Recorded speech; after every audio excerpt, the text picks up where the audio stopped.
What's up, Katrina Cook? Hey, Colby. Oh, I'm doing pretty good. Just took a break from mowing my damn lawn. Joel Vetters, welcome to the stream. How you guys doing today?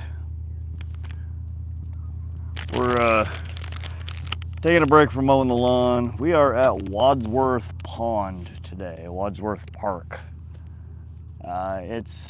I've streamed here a couple of times. I normally come here to carp fish, but there's also walleye, perch, supposed to be trout. Seen some people pull largemouth bass out of here.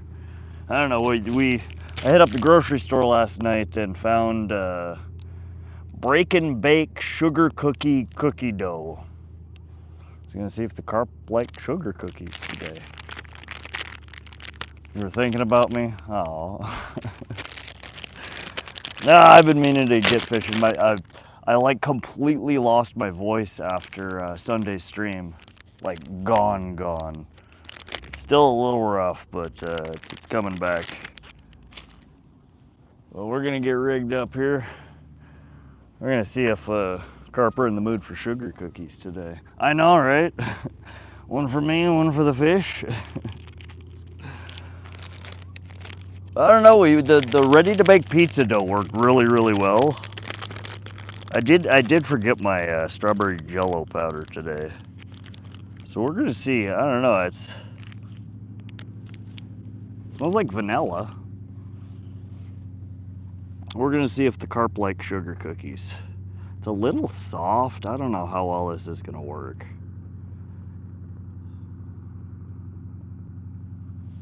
It felt a lot firmer than this when it was cold. Now it's a little warm. Dave James, welcome to the stream. How you doing, buddy? We're doing good.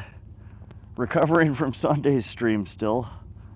Lost my voice. Literally talked my voice gone. Been mowing my lawn the last couple of days. I have a really big lawn and a very tiny lawnmower, so it takes me a really long time. But we're rigging up a high-low rig here. We're gonna see if carp are in the mood for sugar cookies. I don't know how well this is gonna work. I don't know. I catch them on bread dough. I figured, let's see if sugar cookie dough works. How long am I gonna stream today? We have it's gonna be a short stream today. I gotta pick me up from work at 9:30, so that's 4 hours from now, so probably 3.5 hours, maybe 3 hours, 45 minutes is for the stream today. Genome, welcome to the stream. I'll show you. So it's a high-low rig. So this is the main line, 30-pound Suffix Advanced braid, a bead, like swivel and clip, and then I have what's called a high-low rig. It's a steel leader. This is actually a saltwater rig. I use it for catfishing, as well as carp fishing. You'll see me throw it for a lot of stuff too. Really handy rig though. I like it because we're allowed 2 hooks on each pole, and it gives you 2 standoffs. They're just a metal stainless steel T. This is just like a 1/0 bait hook, snelled bait hook. So you got a high rig, a low rig, and then it goes down to just a sinker. It's just a bottom rig. But we're just outside of Great Falls, Montana right now. We are at Wadsworth Pond. Kind of near me is work, so this is just one of those spots that I stream from and fish from when I get a few hours to kill. Don't have time to really drive anywhere better. We're gonna throw 1 rig in to see if carp are in the mood for sugar cookie dough today, and then we're gonna put probably a bobber rig to start out with a worm to see if. Oh man, the pond is really low since the last time I was here. Let's toss her out this way. Ooh, no, don't do that. Don't do that. We're gonna toss her out to the side here. Oh, well, we just launched both of our our sugar cookie doughs off. My bail closed on me. All right, let's try this again. Take 2. Oh, it's just, yeah, practice run there, guys. Give me a sec. Oh, geez. One of them days. I feel it's going to be one of them days, guys. But so the first bowl is going to be for carp. We're going to throw the second rig out. There's perch in here. There's walleye. There's really big walleye. I've only ever caught really little walleye out of here, but there's really big walleye in here. Trout, largemouth bass, bunch of little random fish that you catch every great once in a while. All right. Well, take two there didn't go quite as bad, but still not good. We lost one of our does. This stuff's really soft. It may not work well. We'll try that out. Let's get a worm on the other rig, and we'll see if something else we can catch something else. Well, the one cookie dough ball soaks. Where'd I put my worms? There's my worms. Oh. How's everybody's day going today? Squeeze the sugar cookie into the bread. Yeah, I could do that too. I do have some bread. It's like really stale though. I forgot to grab a fresh loaf. Let's keep this one bread ball out there for a few. We'll give it 15 minutes or so. If there's no immediate takes on it, I'll pull it back in because we are missing half the bait off there anyway. The other line we're just gonna use, oh, these are nice fat crawlers we got today. Yeah, chunky. That's why we use hair rigs, never comes off. Well, you're still, yeah. I have hair rigs in the truck, but you guys are using boilies. It's like dog food. That's why it never comes off. If you were using dough like that, I think you would still probably lose one from time to time. If you're ginger, you can get them out there, right? That wasn't the smoothest cast ever. Welcome everybody to the stream today. Hope everybody's having a great day. I'm a little slow today, low energy. I've been out mowing the lawn in the hot ass sun all day. I needed to take a break from it. So we're gonna fish for a few, chill for a few. Fatima, love you from Iran. Thank you. Thanks for joining. Appreciate that, Fatima. El Dabo, chopped up homeless meat is killer. Oh yeah? That's what you use? Used to know somebody who vaped and their lungs got eaten by a goat. That's fancy. Nice. Cool story, bro. Needs more robots. All right, Fatima, I appreciate the love there, but can we not tone down the spamming just a touch there? Fish be going crazy brain. Nathan Vaughn, welcome to the stream. Let's get caught up here. All right, Fatima. We're gonna go ahead and, sorry about that, guys.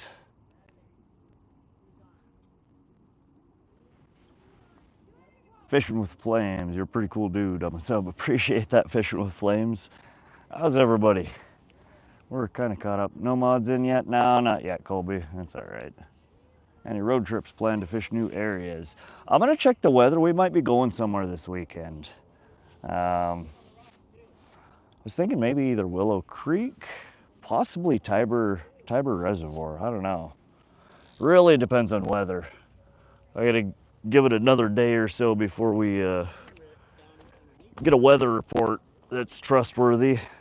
Man, the water is low. Super low. Was not, I don't know, it's been a couple of weeks since I've been here, I guess. And it went down the last time that I was here, but this time it's really down.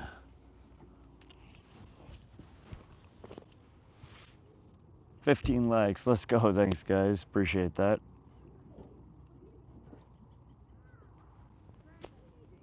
David, welcome. They really don't know what's up with them fifth. I don't know what you're talking about, Nathan Vaughn. What are you talking about? Man, them fish sucking so hard the water level be dropping. Oh, that's what you're talking about, the water level. Yeah, I don't know. I don't know why the water level in this pond. I don't know where. It's not a reservoir. Like a lot of the reservoirs and lakes that we have around my area are Not only are they fish fisheries, but they also are oftentimes water storage for irrigation for summer, farmers.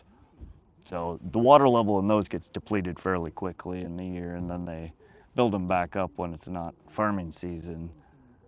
But this one, I don't think this feeds anything. I'm not sure why the water level dropped so much in here. How much income do you need to live comfortably in the U.S.? Bilal, welcome to the stream. That really depends on where in the U.S. Some places are quite high cost of living, some places are quite low. Premium, welcome to the stream. Love the beard, man. Appreciate that. Thank you. Yeah, let's see here. Come. No slip bobber? No, I have a dozen of them in my bag back there. And slip bobber is usually a better rig. But like I said, I'm kind of feeling lazy today, and I'm oftentimes a lazy fisherman. So I just grabbed, it's just a clip-on bobber. They work. You can adjust your depth fairly easily and quickly on it. I did forget a bell on this guy. Hold on a second. I need to put a bell on the carp pole before I forget. And I gotta grab my drink. Bell, bell, bell. Where is my bell?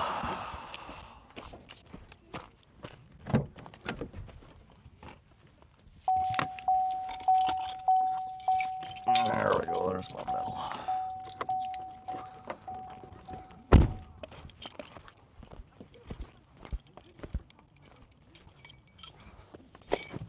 Bell, drink, phone. We are fishing. But yeah, today's stream's gonna be just a short one, 3.5 hours or so. I mean, that's short for me. I go out fishing for 15 hours, 16 hours. So 3 hours, 4 hours of fishing is just a little dip in the pond here.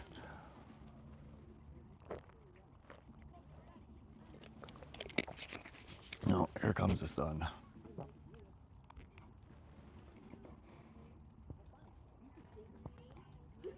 At least your truck's close. Yeah, that's one of the things I like about, again, I just mentioned I'm a lazy fisherman. If I can pull my pole up, my truck up 10 feet away from where my bucket and my poles are, usually not the greatest fishing spots, but again, we're just here for a quick stream today. Figured we'd drop a line in, see if anything's biting. And I wanted to see if this sugar cookie dough was worth trying to use, and thus far I'm not impressed. Way too soft. 310 Man Ruth, welcome to the stream. And sorry if I'm missing anybody here. I got a really bad glare on the screen today. What kind of fish do you naturally catch? Blaze, welcome. What I like to fish for is northern pike. There's a pretty good northern pike fishing around here. Unfortunately, though, pretty much all the places close to here that I pike fish, I can only have one pole in the water. Ponds, reservoirs, lakes, they allow you two. So I oftentimes will gravitate towards ponds when I'm bank fishing so I can have two poles in the water.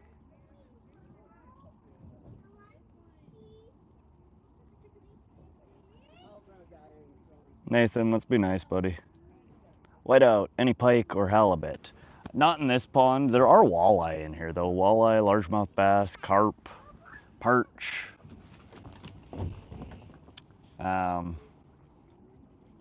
They supposedly stock rainbow trout in here as well. I've never caught a rainbow out of here though. Dave was only trying to help earlier. Don't take it the wrong way. I'm not taking anything the wrong way. I'm chilling. Hope y'all are having a good day and just chilling too. Feed a homeless person and they will come again tomorrow. Teach a man to fish and you'll feed them forever. Sure. Yeah. Why not?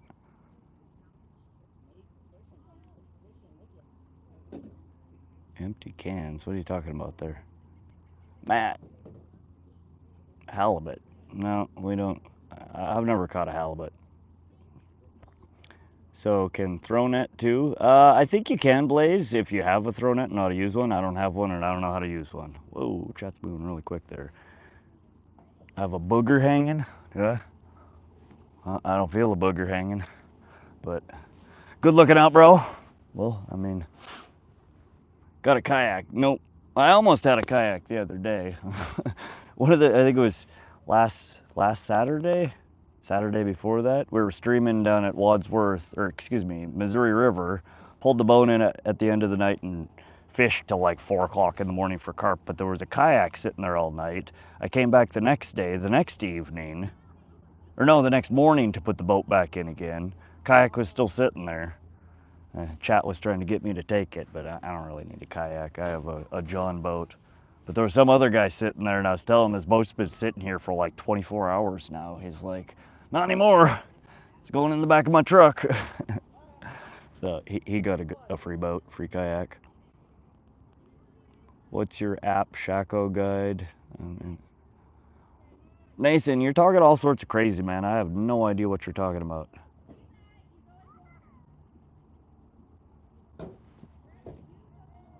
David Wallace or want one. Are you still talking about halibut? Oh, all right. I gotta go bust out the. Oh, was that me or was that a fish? I think that was me. I got this little umbrella thing for the phone. It's gonna overheat and I can't see anything. Let me throw the umbrella on the phone.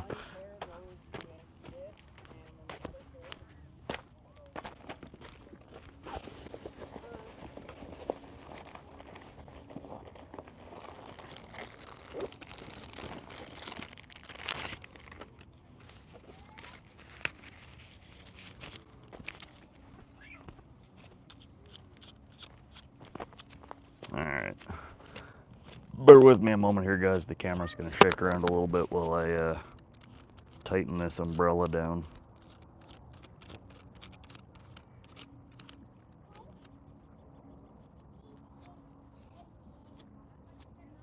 That's something nibbling on my bobber. I don't know if you'll see that. Oop.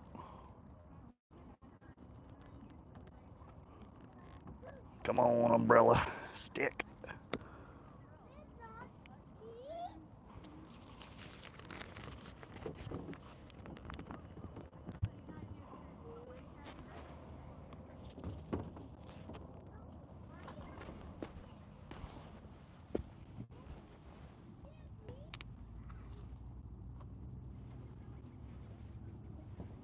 Alright, there we go.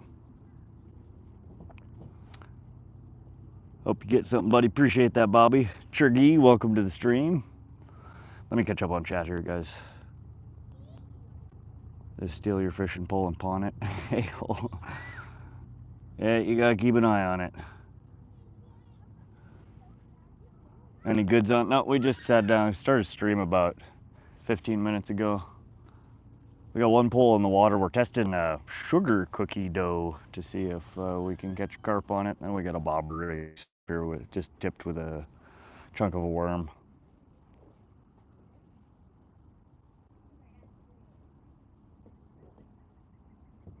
Live bait isn't allowed here in central Montana, Johnny Blaze. So yeah, we're using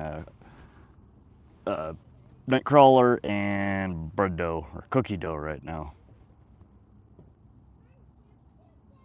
Joel Vetters, pan your camera around. I would. This particular streaming spot, unfortunately, oh, where'd my bobber go? My bobber disappeared.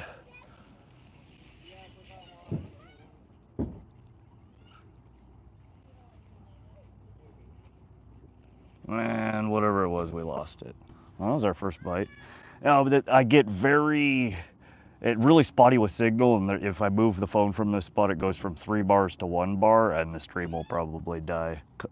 So we're stuck on this view for now. Kaleem, welcome. All right, let's not spam, buddy. Casper Games. Yeah, sorry guys, I don't have one of my mods in here yet. Jeff's YouTube HQ Scotland. Welcome, Jeff. Again, we're streaming here from central Montana. This is just outside Great Falls, Montana. We're at Wadsworth Park, fishing for carp. Fishing for perch, walleye, bass, whatever will bite. Walleye and perch, yep, some good sized walleye too. Just small perch though. Nope, no fish yet. We just had our first bite on the bobber rig. I missed it. We just have a little micro hook on there, tipped with a worm, probably like a size 4, maybe a size 6. We're on the bobber rig. I have it rigged about 18, 20 inches from the worm. So we're fishing. It's not very deep water. We're fishing probably about a foot, maybe a little bit higher off the bottom. So not on the bottom, but right up from it. I love bugs. What fish is illegal? We can't use live bait, if that's what you're asking about. You can't use anything for live bait in this fishing district. Do you have any meat for bait? No, no meat. Churgy, sturgeon. Now, I do for sturgeon fish churgy, but not here. Normally we go to more northeast from here on the Missouri River. You can catch pretty good sized pallid sturgeon as well as shovel nose sturgeon on the Missouri River.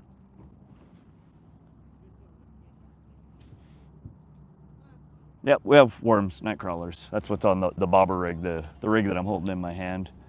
The other one just has a break and bake sugar cookie dough. I don't know. I like buying random things from the grocery store to see if Carp will eat it.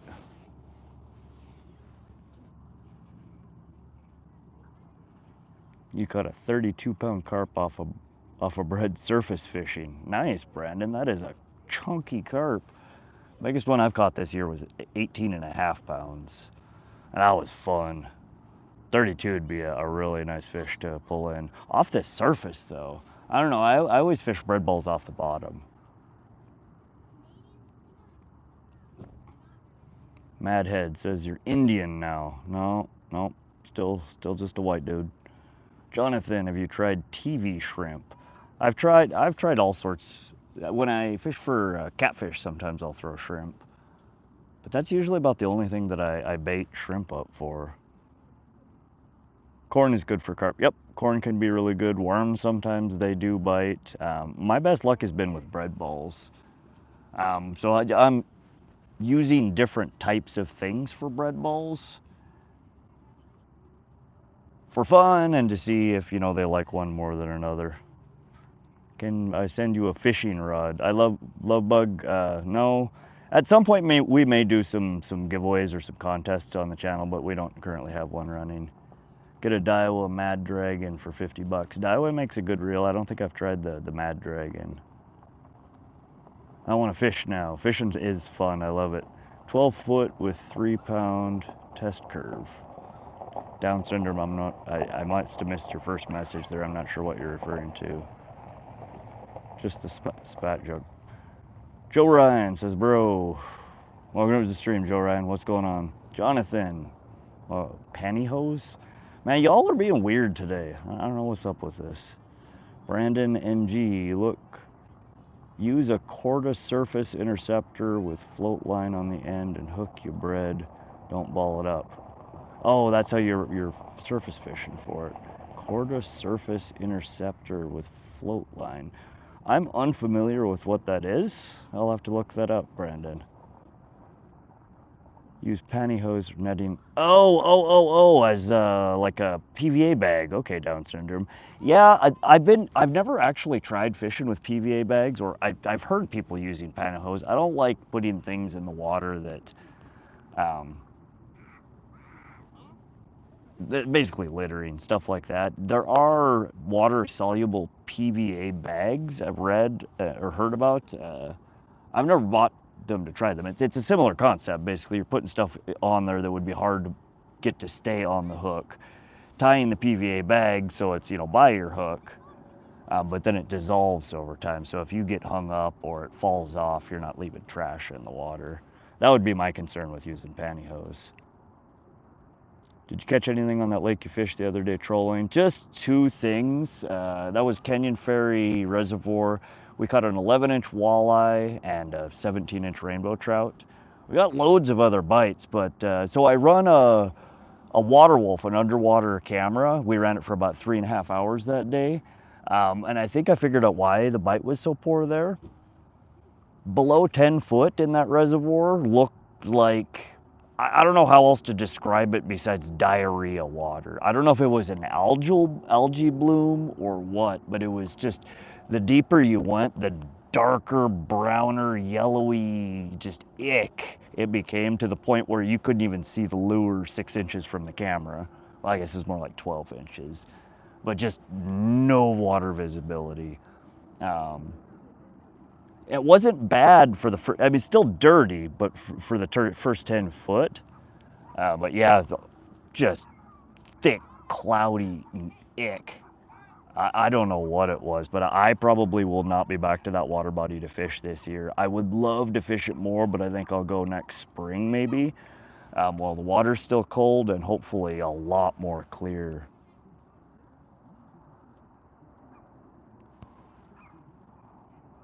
All right, y'all, we're not farting in the water. Let me make sure we still got a worm nub on here, and then we'll get her back out. Without stabbing myself with it, preferably. Yeah, see, we just got a little micro hook with just a nub of a worm. 30, welcome to the stream. How you doing? We're doing good. It's hot out here. I'm relaxing. I've spent half the day mowing the lawn out in the sun.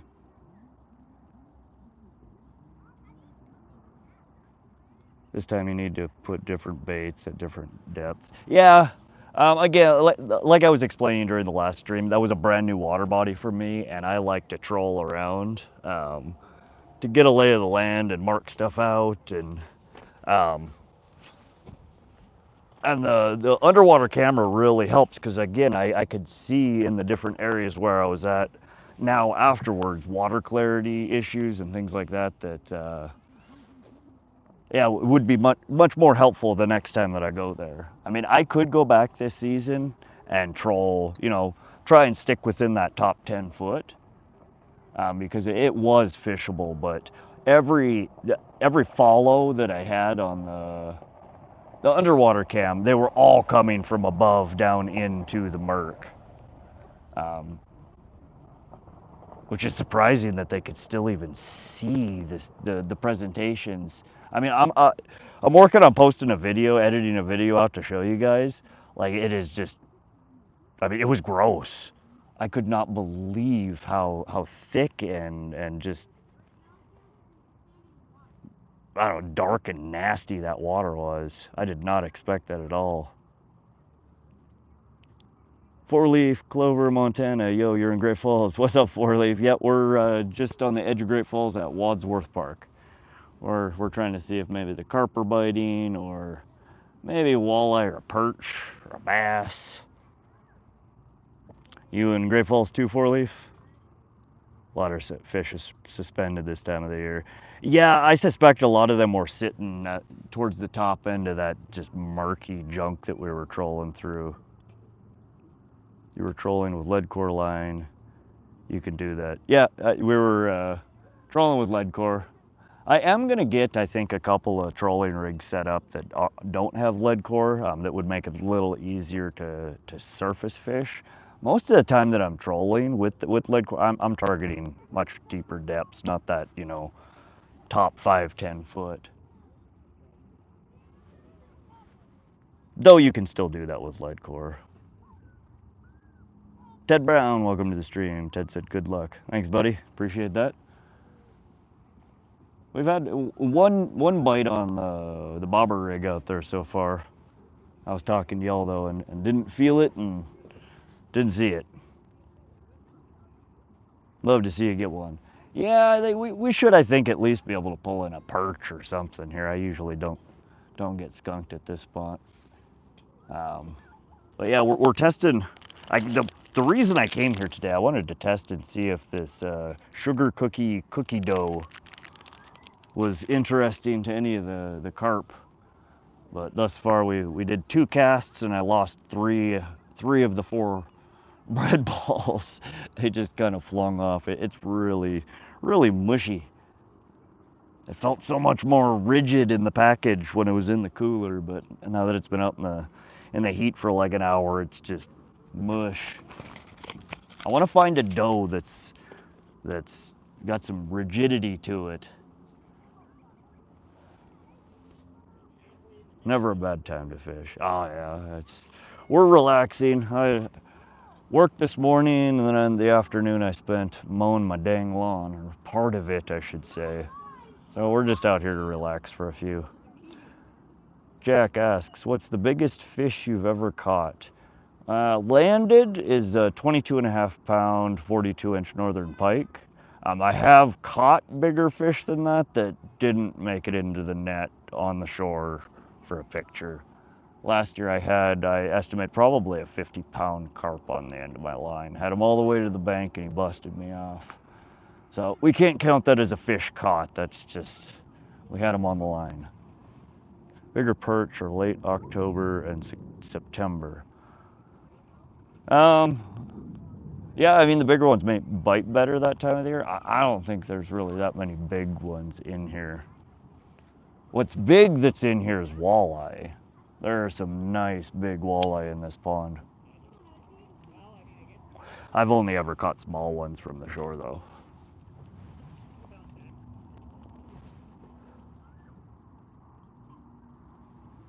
Billy Squirrels, welcome to the stream. Slay 'em, bud. Appreciate that.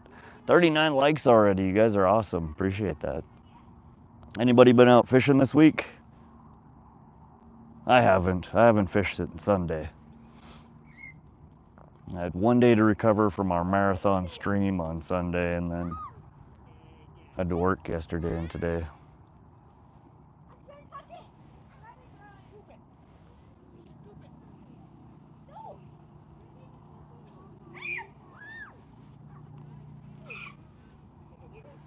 My chat freeze here. Nope, just nobody's talking. Y'all are so quiet today. Where'd the person from Montana go? They're like, you're in Great Falls. And then they disappeared. But yeah, on the comment that a lot of fish are suspended, you're right. During the summer months, they tend to, a lot of the bigger fish too. That's why I tend to fish more out in the center of the lake, you know, the flats, the drop-offs, over a much higher bottom, or excuse me, deeper bottom. I don't necessarily fish the bottom, but they're oftentimes suspended over the deeper bottoms, either at the thermocline or, you know, at an algal bloom layer, or just wherever in the water column it is that they like the water temperature the most. But yeah, it was really disappointing that, like, how dirty it was. I mean, it looked cloudy from the top of the water. I panned down, I showed the chat a few times during the stream, the water there, and there was just like a green kind of haze in there, like looked like little plant bits. But the further down in the water, it went from green to yellow to orange to brown, and it was just thick. I assume it was some kind of algal bloom. David Cottrell, hi, welcome to the stream. Gio, welcome to the stream. Hi, hope you're success. Thanks. We're just killing a little bit of time here. I had to take a break from mowing the lawn. I have a very big lawn and a very small lawnmower. it's like a marathon to get the whole thing mowed. Did you get any more fish after the rainbow on Sunday? Madhead did not. Well, we were on the boat. We had a few bites. We were same as we were missing the bites earlier in the day. And after reviewing the catch cam, I think it was a lot of small trout and small walleye. So I mean, there were fish down there in that muck, but not very many. But we didn't catch anything else on the boat. We did stream then for a couple or maybe even a few hours down off the dock. I had a really nice carp on the line. Got it all the way to the net, and I went to lift it the 2 inches as I slid the net in and pulled the hook right out of his mouth. So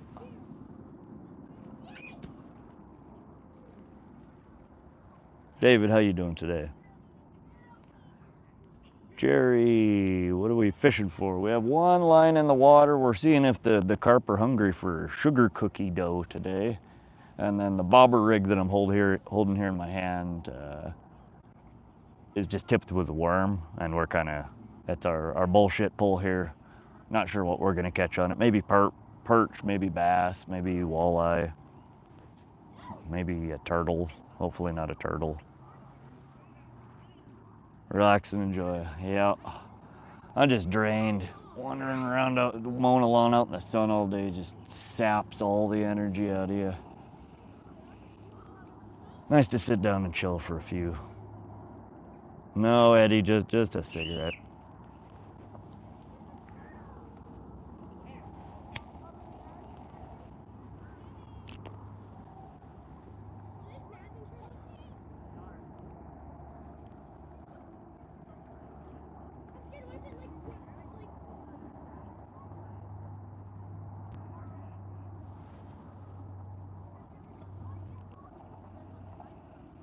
Yeah, the water level's really low here, though. I'm surprised. This is all the last time we were here. There were a little bit of the tips of the weeds popping out, but not like this. Water level's all the way down. I'm seeing weeds, 20 feet out from shore here now. Still fishing here, though. Carp do like the shallow stuff like that, as do the bait fish.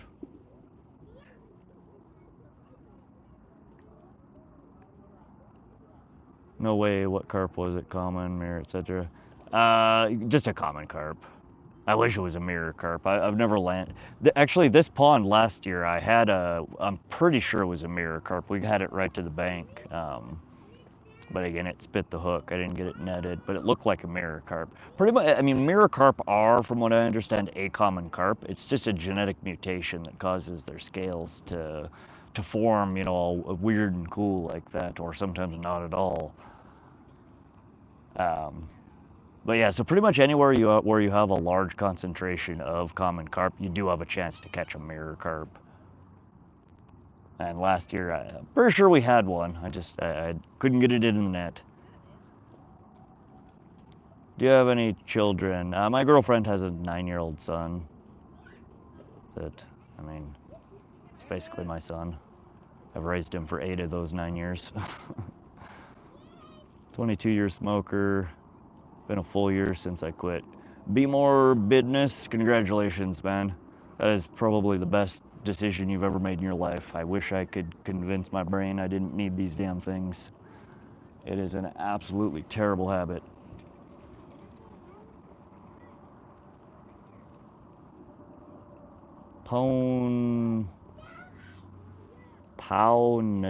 Dink?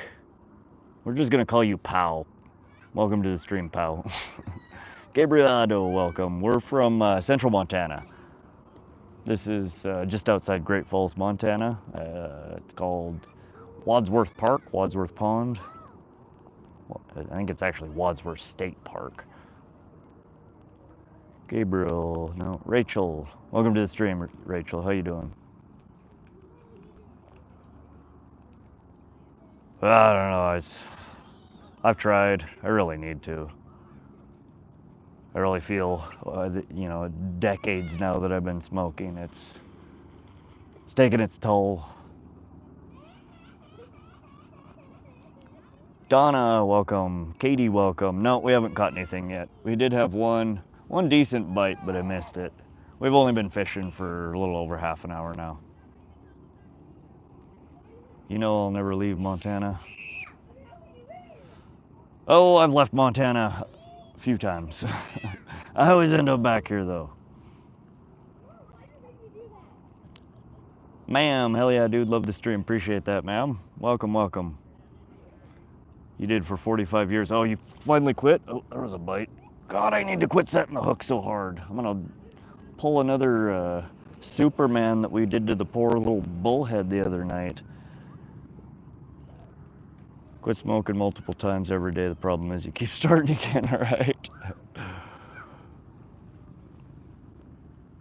Any luck with carp last stream? We had one really nice one on the line right towards the end of the stream there. Got her all the way to the net, and I I yanked the hook right out of its mouth, trying to gingerly lift it into the net. So we got it all the way to the net, but didn't actually land it. Annabelle, welcome. How you doing today, Annabelle? Donna said, hell yeah. Santi says, brother, you need a cigar, not a cig, but best of luck to your catches. Appreciate that. I smoke, I haven't in years. I used to smoke black and milds every once in a while. Not like the big fat cigars. I've smoked them before, but I didn't really care for them. Black and milds, though, I didn't mind. They're pretty good.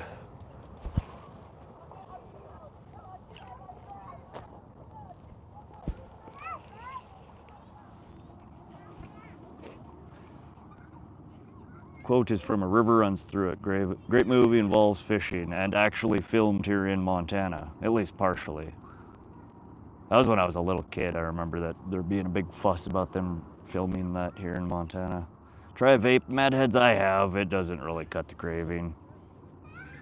It's 3 a.m. tomorrow. I'm gonna go out and catch some fish. Heck yeah, Bogdan. What are you going fishing for? Okay, says, what method are you fishing? So we have, we're bottom fishing over here with cookie dough. It's sugar cookie dough. That's the bell that's got the pole that's got the bell on it. Okay, speak English here. And then we're just bobber fishing with the rig that I have in my hand. There's about 18-20 inches of line below the bobber with it's like a size 4 hook, pretty small hook, just with the tipped with a little chunk of a nightcrawler. We've had 2 bites on it so far. Black and mild smell better when you're not smoking them. As soon as you smoke it, changes the smell. Yeah, they are a lot stronger when you're smoking it, because they do. That's one of those cigars that you smell from, like, you know, another room away, or just get a waft of it, and it's like super sweet, really pleasant. But yeah, they're pretty harsh when you actually smoke them. Gold RL, welcome to the stream. What's your PB? My PB for what species? The Art of Pain. Oh, I already read that. Bogdan, carp or catfish? Nice. Both very fun species to target. I gotta travel a ways to get decent catfish. Hour and a half from here. We do get carp in pretty much all of our water bodies around here, though, and they range from tiny to quite large. Connor, welcome to the stream. How you doing today, buddy? The only time I really crave a cig is when I do a big old yacker line. No, don't do any of that. Gold RL bass. Oh, okay. Smallmouth about 2 pounds and largemouth about 2.5 pounds. I'm not a big bass fisherman. They're fun, but I just never seem to catch big ones. Okay, here in England, we currently have illegal migrant crisis. Yeah, lots of places have issues with migrants. I think oftentimes it's blown way out of proportion, but why do you call it a crisis? Size 4 huge, I would say 16 small hook.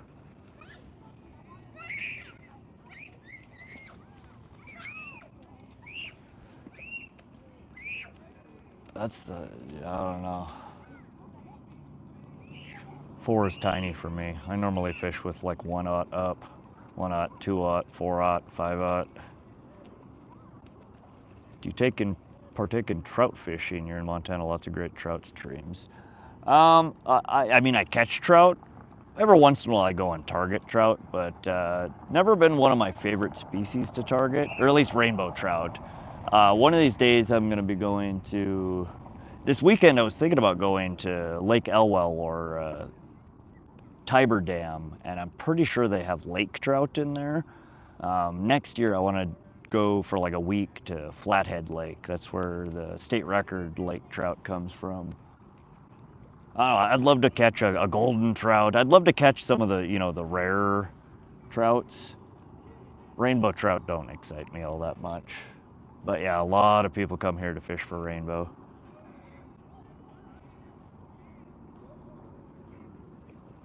Okay, don't get me started. Honor, welcome to the stream. How you doing, Honor Perez? That boy, Mason VR, welcome to the stream. How you doing today, Mason?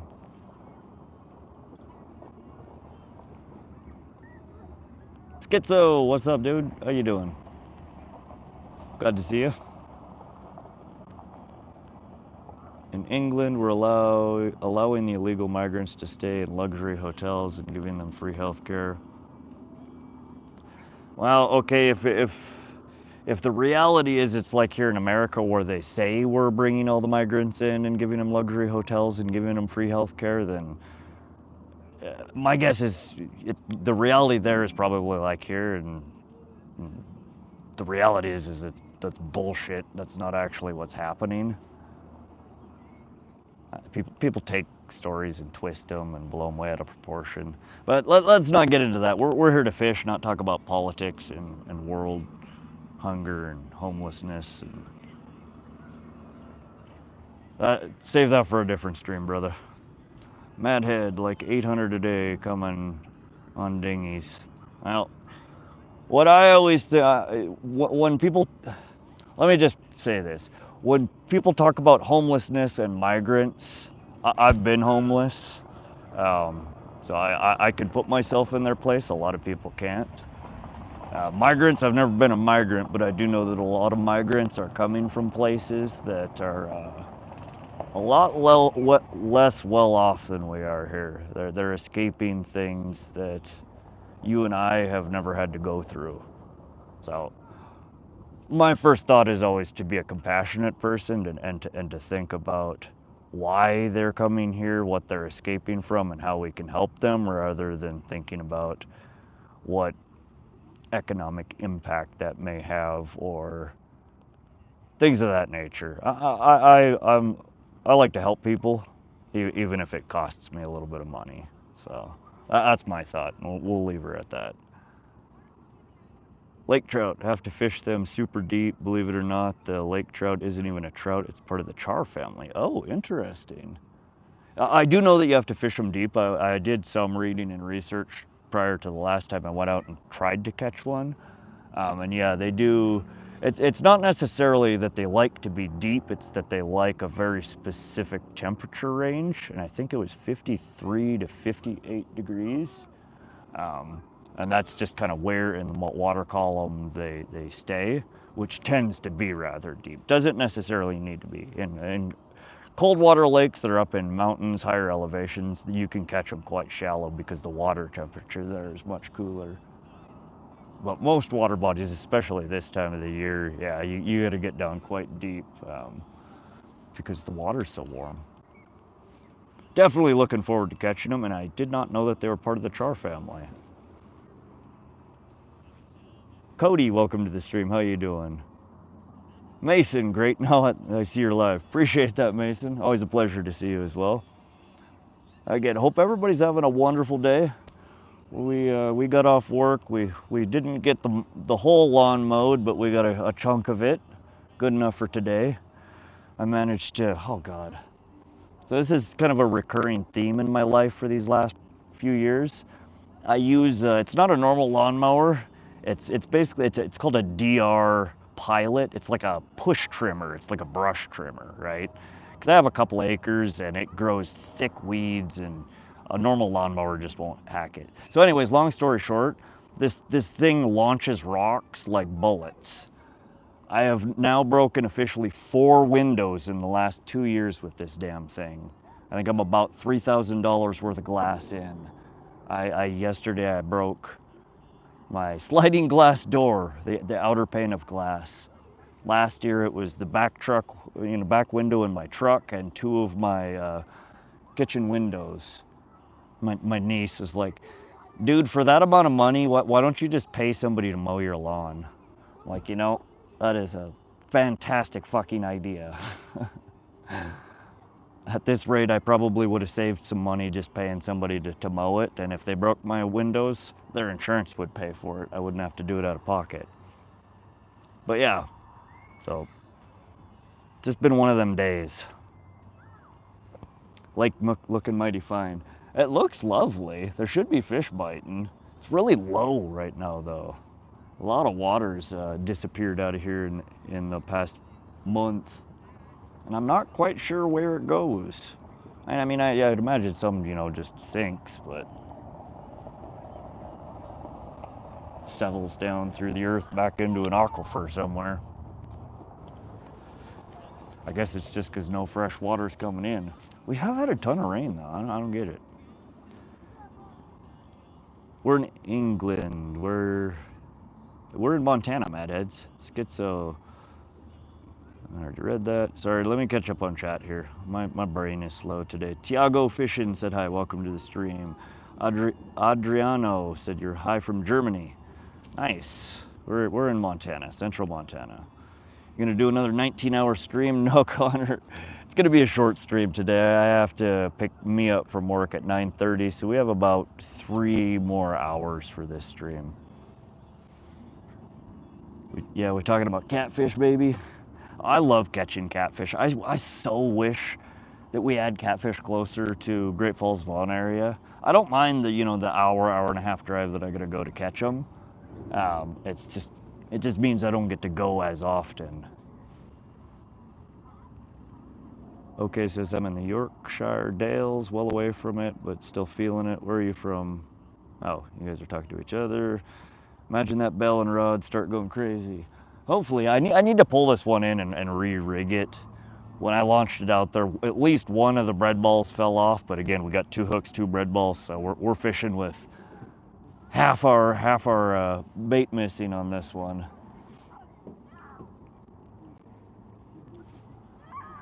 You like Layburn? What rig are we using? We're using a high-low rig on the bottom pole with 2 bread balls, and then the one that I'm holding in my hand is just a bobber rig with like a size 4 hook tipped with nightcrawler.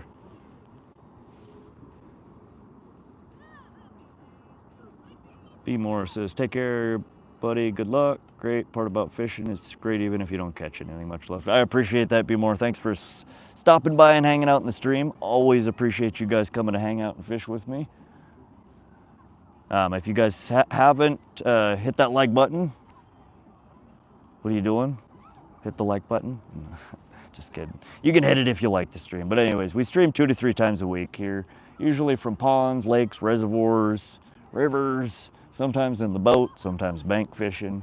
If you like hanging out, you like fishing, you like live streams, hit that sub button, come hang out, come fish with us. Lawn is a pain in the butt. Yeah, it really is. I hate it. I always swore if I ever owned a house that had a lawn, I was gonna tear it all out and put concrete over the damn thing. Until you start looking at what it costs to pour 2 acres of concrete. Then mowing the lawn don't look so bad. How do you set up your line hooks for catfish? But this same rig that I'm fishing for carp is exactly what I run for my catfish rigs, except for I use a longer leader off of each of the high and the low, the T's on it. I usually will run about a 12 to 16 inch, longer and heavier, 12 to 16 inch, 50 or 60 pound fluoro leader with like a size 3/0 or a 5/0 bait hook on it. And I usually throw, a good sizable chunk of cut bait on there. I'll show you, Gumar, when we pull this carp rig out here in a few minutes to re-rig it, I'll show you, if you haven't seen what the higher low rig is that I'm describing. But that's what I fish for catfish.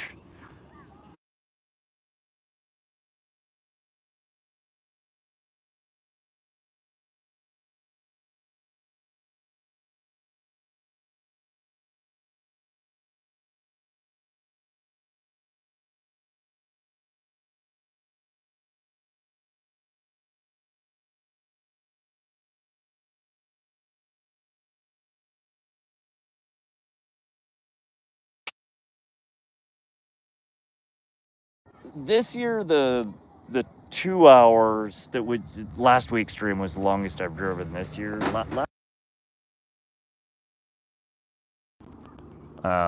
What's it called? Salmon Lake, which is kind of near Missoula, Montana, and it was about 3.5 hours.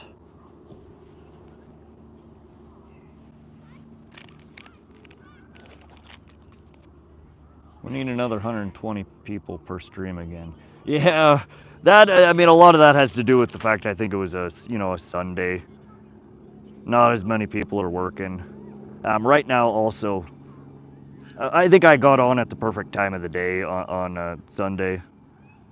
There weren't a lot of other fishing streams going on, and we just kind of built a good chunk. We stole a whole bunch of that audience early in the morning, and then they stuck it out. Right now, there's like 4 or 5 other really popular fishing streams going on. I know Skipjack Cindy's on, Thunderstruck's on, SoCal Outdoors is on. Bunch of people are fishing right now, so the audience is kind of split amongst them, which is cool. They're I think SoCal's out fishing for bass today. He took his boat out. Good guy, good stream. If you guys haven't checked it out, go find him, SoCal Outdoors. Skipjack Cindy, they're day fishing, which usually they don't day fish. And I think they're catfishing and carp fishing. Thunderstruck, I haven't. I just saw a notification that he went live. He normally fishes for trout, brown trout. He usually has pretty good success too. Really good stream. His is You've Been Thunderstruck. Get another great channel to check out. Skeeter might be on now too. His stream mentioned something about fishing from Pennsylvania, which I don't think is where he's from, so they might be traveling right now. He usually catches really nice carp and catfish as well. Oh, sorry.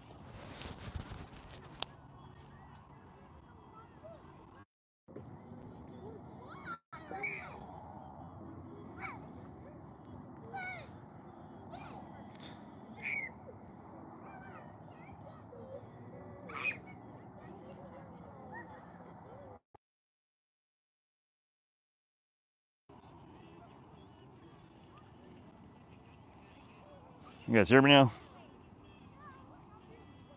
Audio back, okay. Dave Jones, I'm home, was driving earlier. Welcome back, Dave. 7-hour drive, 2-hour flight. That's a long way to go fishing. We need a humongous one, right? That's what I'm talking about. Madhead, I did 12-hour ferry to Netherlands. Oh, that sounds fun. Yeah, I think we're in some weeds here.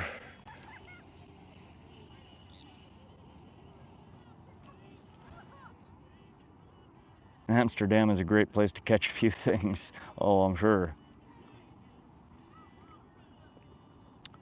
Appreciate that, Gia.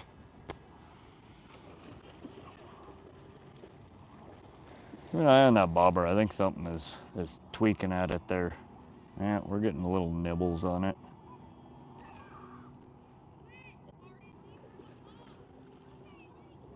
I think I'm still setting the hook too hard. I think it's maybe just a little perch.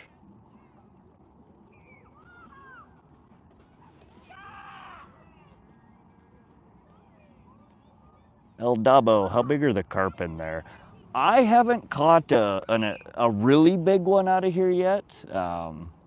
Most of them are about well, I should say about 1 to 5 pounds, because some of them are pretty small. When it's spawning season, I've been down here, and there are some sizable carp in here. There's probably some 10, 15 pounders lurking around in here. So not massive, but good size for a pond carp. Normally the bigger carp that I catch around here come out of the Missouri River.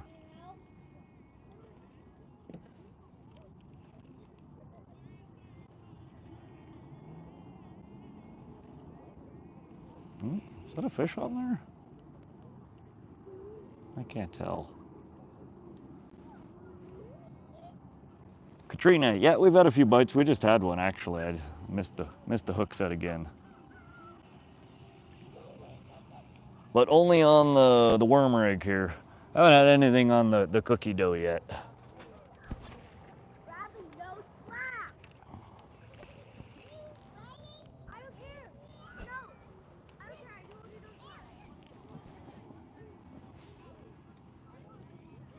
Going for carp, and again the worm rig here. We might pull out various different fish. There's walleye in here. There's perch. There's little bullhead catfish, trout. Cookie dough's probably come out. Yeah, we lost one of the cookie balls on cast. I got 2 hooks on, but I suspect it may have fallen off. We're testing. Every time I go to the grocery store now, I wander through the like pastry, like cooler, and I was trying to find something because the easy to bake pizza dough or ready to bake pizza dough that I've been using, really good fish off of it, lots of fish, but it does not stay on the hook very well. And I was trying to find some dough that I thought might stay a little bit firmer, so I'm not casting it off constantly. And this stuff I think is even worse than the ready to bake pizza dough. What kind of trout in there? Fish, Wildlife and Park says they stock it with rainbow trout as well as brook trout. I've never caught either of them out of here, but that doesn't mean they're not in here. We're this is kind of the shallow side of the lake here. There's a deeper part all the way across on the other side that gets down to be about 15-20 foot deep, but there's no signal there and you can't drive over there. You gotta carry all your crap over there. That's normally during ice season. People will cart their gear out and park it over the deeper hole there, and they catch really good walleye. I think the bigger walleye hang out over there because it's a lot cooler. Try power bait. I do have some power bait we could try. You tried fishing below Maroney Dam for goldeye. Maroney Dam, yeah, we haven't done a stream there yet. I don't think the signal's very good down there. But I've been down there. I went down there 2 or 3 times last year, and then I think I've been once this year. We caught some smallmouth bass, a bunch of goldeye. I don't know. That's a rough spot to fish. It's so snaggy down there with that fast-moving water. But I'm pretty sure one of the biggest fish I've ever had on the line in my life was right down there below Maroney Dam. I was fishing in the really turbulent water right below the spillway, and I had something huge on the end of my line. That was one of the times me and Jeremy went down there. We're night fishing, and yeah, it ended up busting me off.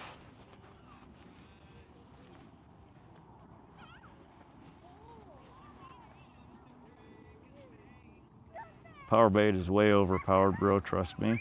El Dabo, I have some in my bag. I've fished with it on and off for years. I have never really had good luck on power bait. Everybody swears by it, and I don't know what it is. When I put it on the end of the pole, the fish don't want anything to do with it. Trout, I seem to have much better luck just using worms. Worms or inline spinners or little spoons. Yeah, there's pike in summer water, trout, perch, eels, freshwater clams, a few bits, and some coarse species. Okay.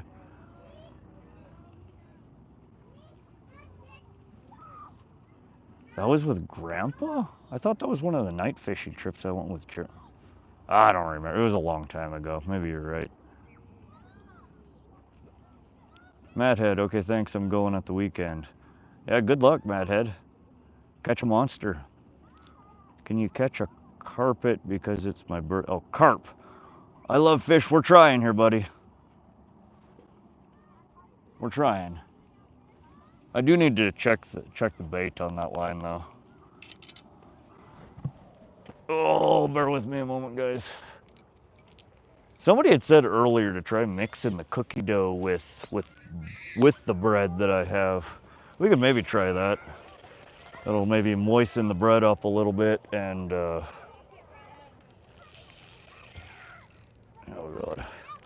god. We got into a weed bed here.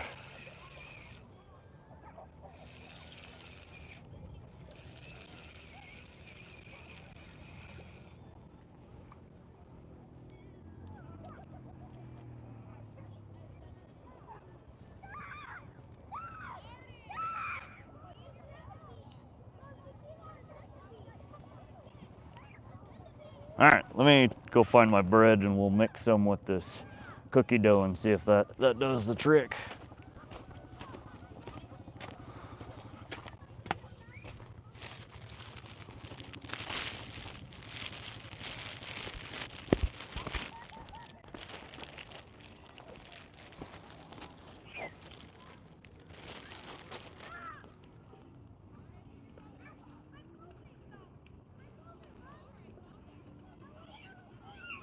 Weather's supposed to be nice up there this weekend.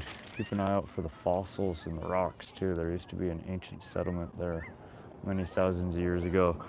Yeah, I love digging through rocks and looking for fossils. I think it's one of the things the kiddo and I like to do together.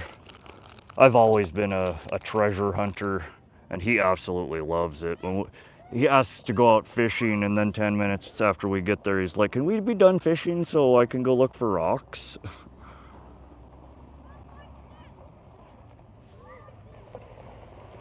His whole purpose was actually to just go look for rocks and fossils. He actually found a pretty cool little fossil right where we're fishing now. Some kind of road pack they brought in. Got all kind of fossilized crap in it. Using a drop shot, try power bait on the higher hook. It's kind of like a drop shot rig. It's called a high-low rig. In fact, that's what I was going to show the camera. This is what I catfish with, and it's what I carp fish with. It's called a high-low rig. It's a 32 or 34 inch steel leader, about 60 pounds. Why I like it is because it's got these standoffs. This is called your high, this is your low. And they're just a T, a stainless steel T that you then hang your hooks off of, and it keeps it from getting tangled on the main line.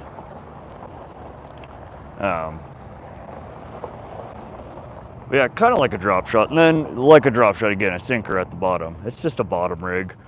But I do oftentimes when I'm trout fishing, the top hook I will take and put it's called a little corky. They're either cork or foam. They're a little, colored ball that you put on there and peg, 3-4 fingers from your hook. And it takes that bottom rig and raises your bait up off the ground, kind of like how a power bait would. Really effective for trout. I use that when I'm bank fishing for them. Yeah, I think this is not gonna work. It's still too squishy. We'll try it though. If I can get her out there gingerly, maybe it'll work. We'll see. If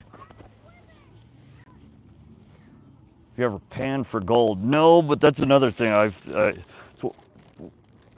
always told myself when I retire, I'm either gonna go dig for treasure somewhere, i.e. like gold, gold mining, something like that, or fish, maybe both. Never done it, but would love to try. Yeah, so now we just have a bread ball, and I'm just gonna kind of coat it with this sugar cookie stuff.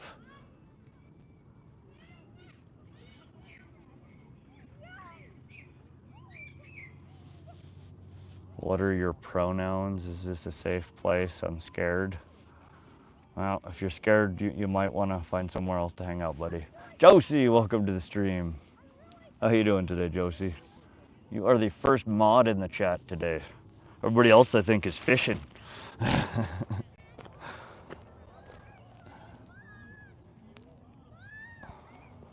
No, but where really is a safe space? I mean, you're welcome to hang out. Everybody's welcome in here. We don't judge. This is a drama-free zone, y'all.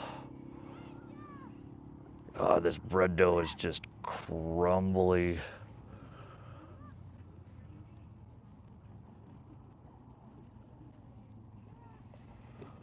All right, note to self, I need to get a new loaf of bread. Been energyless, been sleeping. Oh God, I wish I've been mowing my damn lawn all day. So I am drained as well. You're about it, life. Welcome to the stream. How you doing, buddy? Blanket boy, welcome back. At Summerwater, you buy the fishing day tickets from a wooden gate outside the farm there. You post the money and goes into an honesty box, mailbox, sign a piece of paper to say you've paid.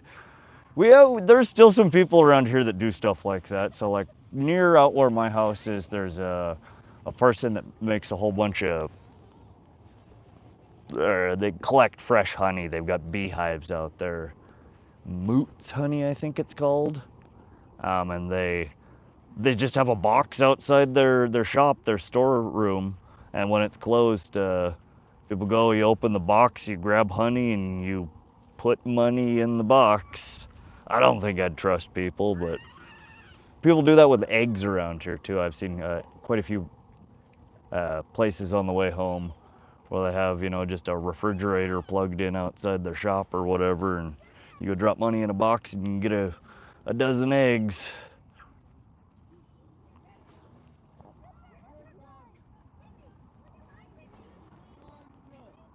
Mod for Scooter, he's a good guy. Yeah, I know Scooter. He is a good guy.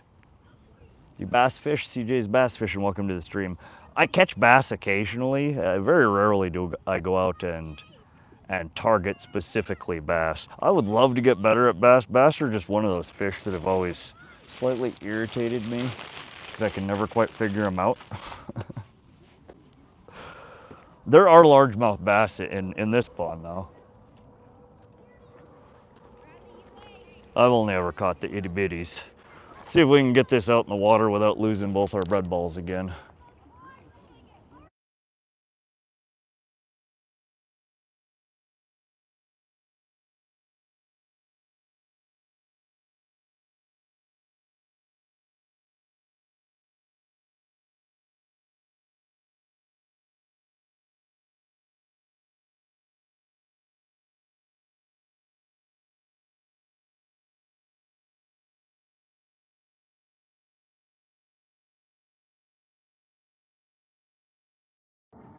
I forget whose channel it was.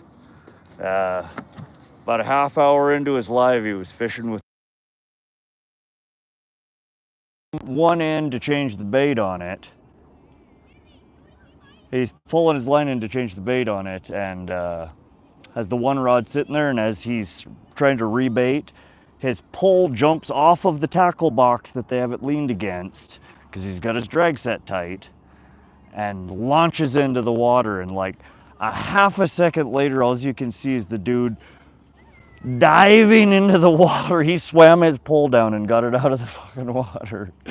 He was not losing his pole. Swims it back in, reels it in, had like a 12-pound carp on the end of the line.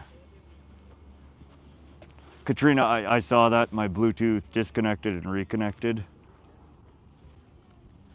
Yeah, funny stream. He was only live for about an hour. The half an hour till the bite. Took him about 15 minutes to get the carp in and back out, and then he ended the stream.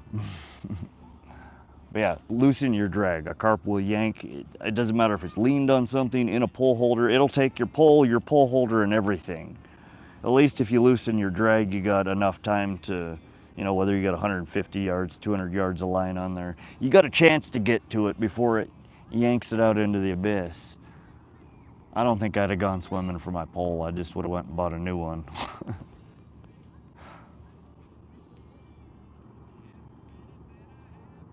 Tassie Devil, welcome to the stream. How you doing today, Tassie?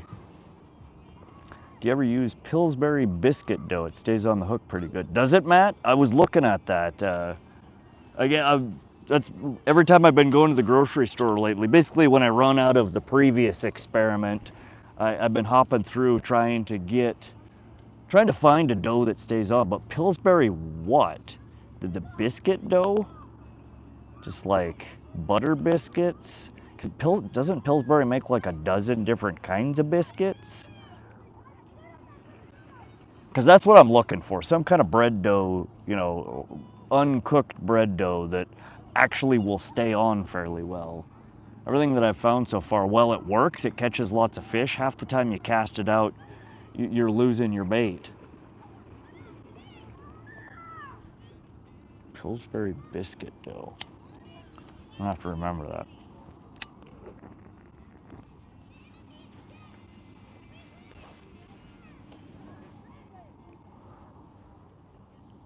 Beetle, welcome to the stream. How you doing? The Maggie lovers, welcome, welcome. Hello to everybody that's joining the stream there. 75 thumbs up. Y'all are awesome. I appreciate that. Thank you. We're just out here killing a few hours before we got to pick me up for work. Seeing if maybe we came here to experiment if the carp wanted some sugar cookie dough. I wanted sugar cookie dough. I saw that and I was like, man, sugar cookie sounds so good. I was like, hell, let me try that for some carp bait too.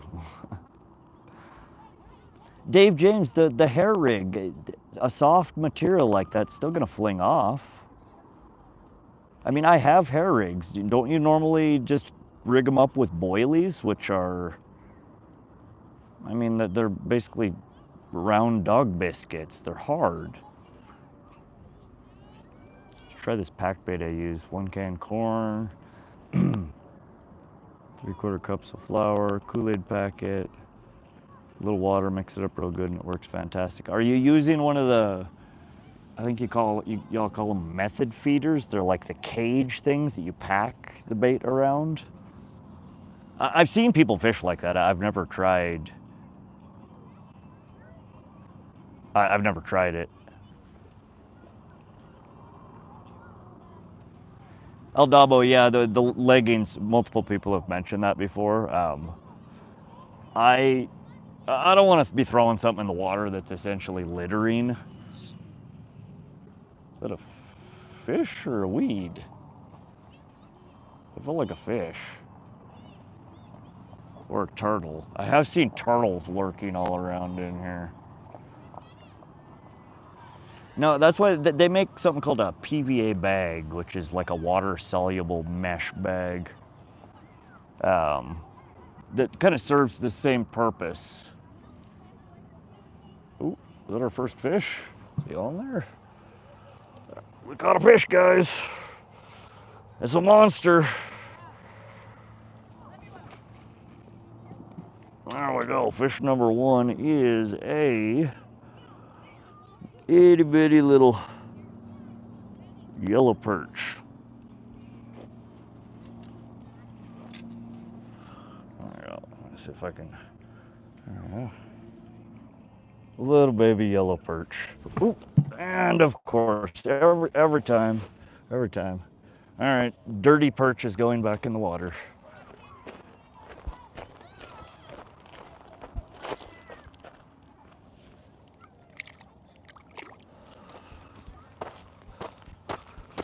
There we go. Only took an hour, but we caught a fish. Thousands of different baits you can hair rig, just don't use a very soft bait. Yeah, see that, Dave, that's the problem we're running into. Is what I'm looking for is a more solid dough type bait. Hello. I don't want, hard like biscuit like the boilies are, but I also don't want super soft. Idea behind it is bread balls work amazingly well for me, but it's always such a pain in the butt finding bread soft enough that you can basically squish back into dough. I want dough that's like the consistency of a good soft bread that you squish back down. I just haven't found it yet. All the doughs I've been using are way too mushy. Nope, just hooks. Packs together well, sticks together. Oh, okay, you're a bot life. That makes sense then. Hey Jay, we just caught our first fish. It was like a 4.5 inch perch. Should have gulped him. DR, welcome to the stream. How you doing today, buddy? Let's get this back out in the water.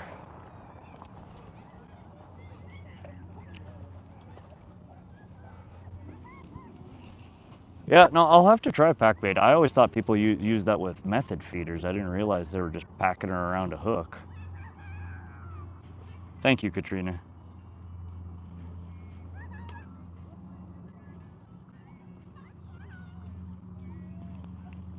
Someone said earlier to wrap it up in a little bit of pantyhose. It is, Matt Erickson. It is a really good idea and it is effective. The problem with that is it'll fall off from time to time. You may get snagged up. I don't want to litter. I don't want pantyhose to be floating around in the water. That's one of those things that I could see fish getting stuck in their gills, getting stuck. I could just see it being a harm to the fish and the wildlife, so I don't want to use it. But that's why I've mentioned a couple of times, they make something called a PVA bag, which serves essentially the same purpose, but it's water soluble, so over time it breaks down and will dissipate. It's not like the pantyhose that'll stand there and take God knows how long to break down. 100 years, 1,000 years, a million years. I don't know. What's your favorite catfish bait? Katrina, I like, what I've found most effective is cut bait in general. I used to always use um, white sucker, which does work well, but on a recent trip when I was fishing for sturgeon, I caught a couple of lake chub, creek chub, just little like 5-6 inch fish. And then I turned around the following weekend and used it for cut bait, and holy crap, I got more bites, bigger fish. So currently my favorite is lake chub, creek chub, but they're not something you can buy from the bait shops around here. You got to go catch them. And they were just random catches off of worms while I was fishing for sturgeon. So I don't have a good supply of them.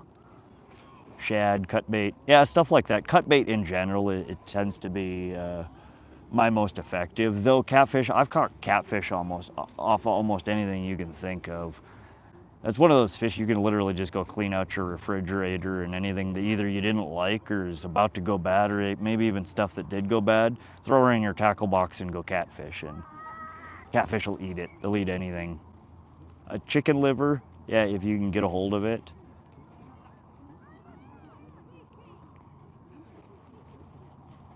Come to a creek, there are too many creek chubs. I've only fished creek a couple of times in my life. I've never had good luck. I tend not to do well when I target like super small fish. I catch more fish when I go after bigger ones. But yeah, if I could find somewhere that had a whole bunch of creek chub, I'd go stock up on it and throw them in the freezer. PVA bags are used to get extra bait out where you're fishing. It dissolves in 1 minute. Oh, you can't actually use them on a rig? That's good to know, Dave James. Yeah, I've never used them. I had just always heard that they were kind of the alternative to the pantyhose method. You're allowed to specifically fish for sturgeon. Yeah, you can, in the Missouri River where I fish for them, you can fish for, what you're targeting is the shovel nose sturgeon, which are legal to keep. You can keep, I think it's one under 40 inches. You do sometimes catch as a bycatch though pallid sturgeon, which you're not allowed to fish for because they're basically an endangered species. We do also have white sturgeon here. They're critically endangered though. I don't think you're allowed to specifically target those anymore.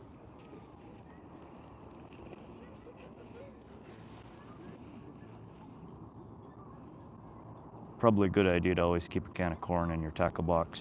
I have in my tackle box, oh, we got I think that's a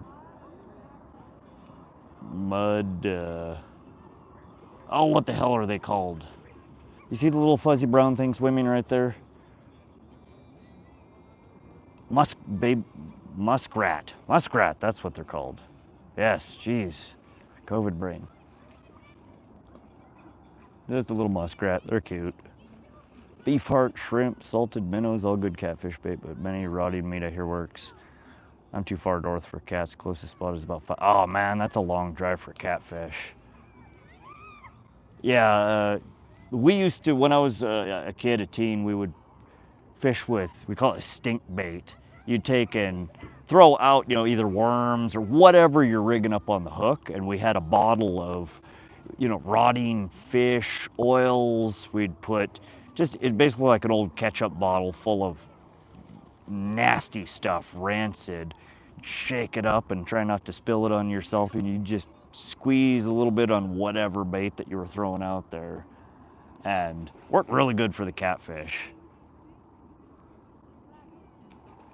They again, it's a strong smell. We'd, garlicky, we'd throw all kinds of stuff in there, and it really seemed to attract the catfish. Mason, welcome. We have caught one small yellow perch so far. Do you have to purchase day tickets to fish? No.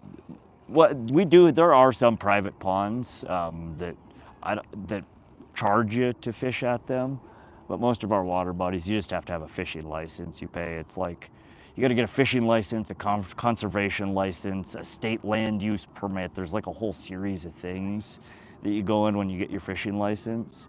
Costs about $37 a year for a Montana State resident, but that then allows you access to basically all of the public water bodies to fish out of. If you do have a boat, sometimes you'll have to pay an additional boat launch fee. So like the stream we did on Sunday, we went to Kenyon Ferry Lake, and there was a $6 boat launch fee there. If you go to Holter Lake or Holter Reservoir, which is near here, there's a $5. They don't charge you to launch your boat, but they charge you to park your truck. So a lot of the more civilized places, you know, that have a nice boat launch, a nice, you know, maintained outhouse, maintained campground, there will be some sort of additional nominal fee that they collect to basically take care of the grounds. But it's usually only if you're parking a vehicle or if you have a launching a boat. How far are you from Yellowstone? A few hours, pretty close. The stink bait in the store nowadays smells like rubber. Oh God, the stuff we used to make was just absolutely rancid. I remember a buddy of mine that we used to, good God. Sounds like a stuck pig. I think that's a kid over there swimming. Literally thought that was a pig squealing. What was I even saying? Oh, we used to go fishing and he'd keep his stink bait in his truck. And I remember the one summer, his stink bait leaked in his truck. And oh my God, man, that truck, for the next 5 years, you could still smell that shit every time he got in his car. Just rancid, gross. Muslim, no, I am not. ZZD, welcome to the stream though. Tassie, I hope you got that code workout sent in our live stream on Saturday. Thanks for your help, mate. It's funny as hell, talking nerd. Yeah, if you still have problems with that, shoot me that code over. Again, I just gave it a quick glance over and pointed out a couple of things that look like they might be wrong with it. If you're still having issues with it, shoot me over. I've been playing with Nightbot as well. I don't know if it's actually in here. Somebody type dot weather and your zip code. I don't know if it's actually running or not. But if it still doesn't work, Tassie, shoot me a message or something. My email's on my profile. I can help you get the command working.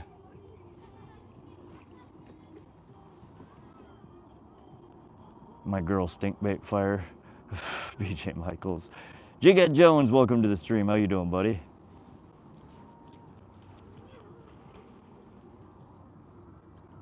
Yeah, nobody knew what we were talking about, Tassie.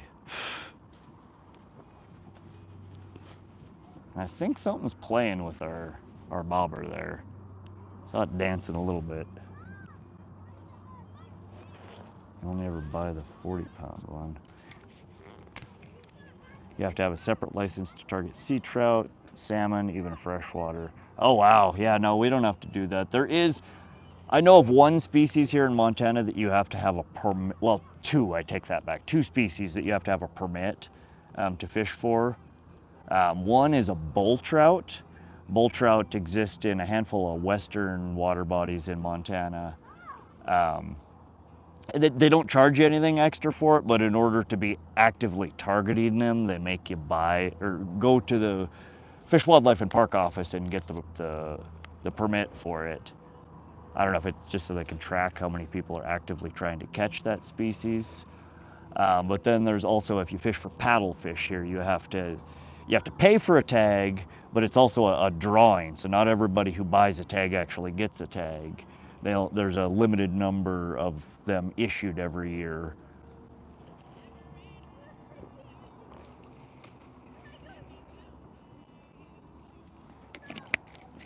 But I don't fish for paddlefish. You just rigged up your yak. Oh, there's a bite. We're just right off the shore here. I think probably all we're gonna catch here is the little dinks. You rigged up your yak power and motor, just relaxing and listening to you. Right on, Jighead.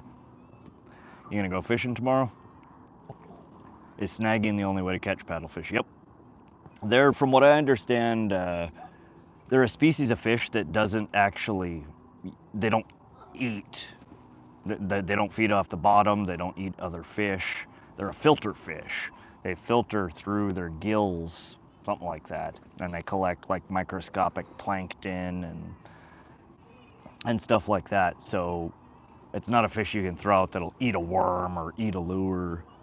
The only way they catch them is they throw big weighted treble hook. You huck it out in the fast moving water as fast as humanly possible and just yank and reel, and you're just dragging it through either across the bottom or through the water column, hoping to snag one up beside the face or in the belly. Or and that's why I don't fish for them. Not only that, but what the hell are you gonna do with a 90-pound fish? Like, I like fish, but good God, it would take me 3 years to eat 90 pounds of fish.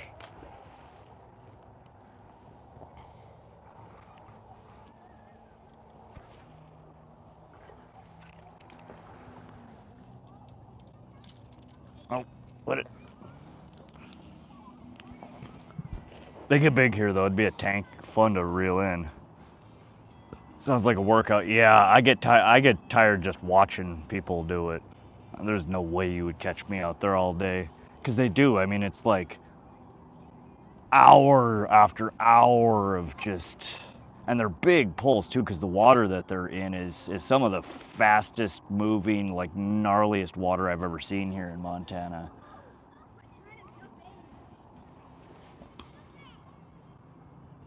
Zen Anthony, welcome to the stream. Catch and release, yep. Land Bam, shout out to Land Bam there. Welcome to the stream. How you doing, buddy? Thanks for coming to hang out. El Dabo, I got a world-class trout lake close to me. 30-inch rainbow, 24-inch brookies all day. I also live on a lake with several world record lake trout being caught. Heck yeah, El Dabo. Where are you located again? Lake trout, I want to go after lake trout. I might try one more time this year, but next year I am, if I don't catch one this next time out next year, I am dedicating like a solid week to figuring out how to catch the dang lake trout out of Flathead. Madhead, okay, I'm off to sleep. Night, everyone. Thanks for coming to hang out, Madhead. We will hopefully see you on the next one. Get some rest, buddy.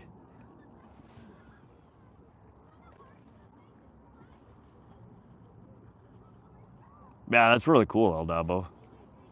Joshua Howard, what are you fishing for? We have one pull out, trying to catch carp off of break and bake sugar cookie dough. And then the other line that we're playing with right here is just a basic bobber rig tipped with a nightcrawler. We might, that was me.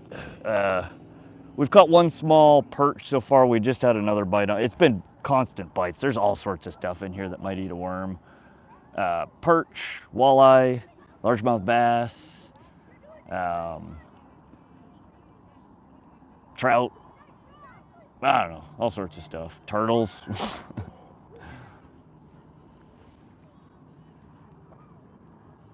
Manitoba, okay. Nice. Get the net fishing, welcome to the stream. Get the net, I was just telling people about you in my stream earlier today. I saw that. I came in right as the pole launched off. It looked like your tackle box and you went diving in. I can't believe you got that pole. I've had that happen a couple of times and the lake just succumb. I mean, it now owns my pole. Somebody will catch it at some point in time. But yeah, I caught that. That's what I was talking about earlier, you guys. Get the net fishing. Go check out. It was like an hour-long stream today, and about 30 minutes into it, his pole launched off his tackle box, and he went for a swim to grab it, and then proceeded to reel in a nice chunky carp. Good shit.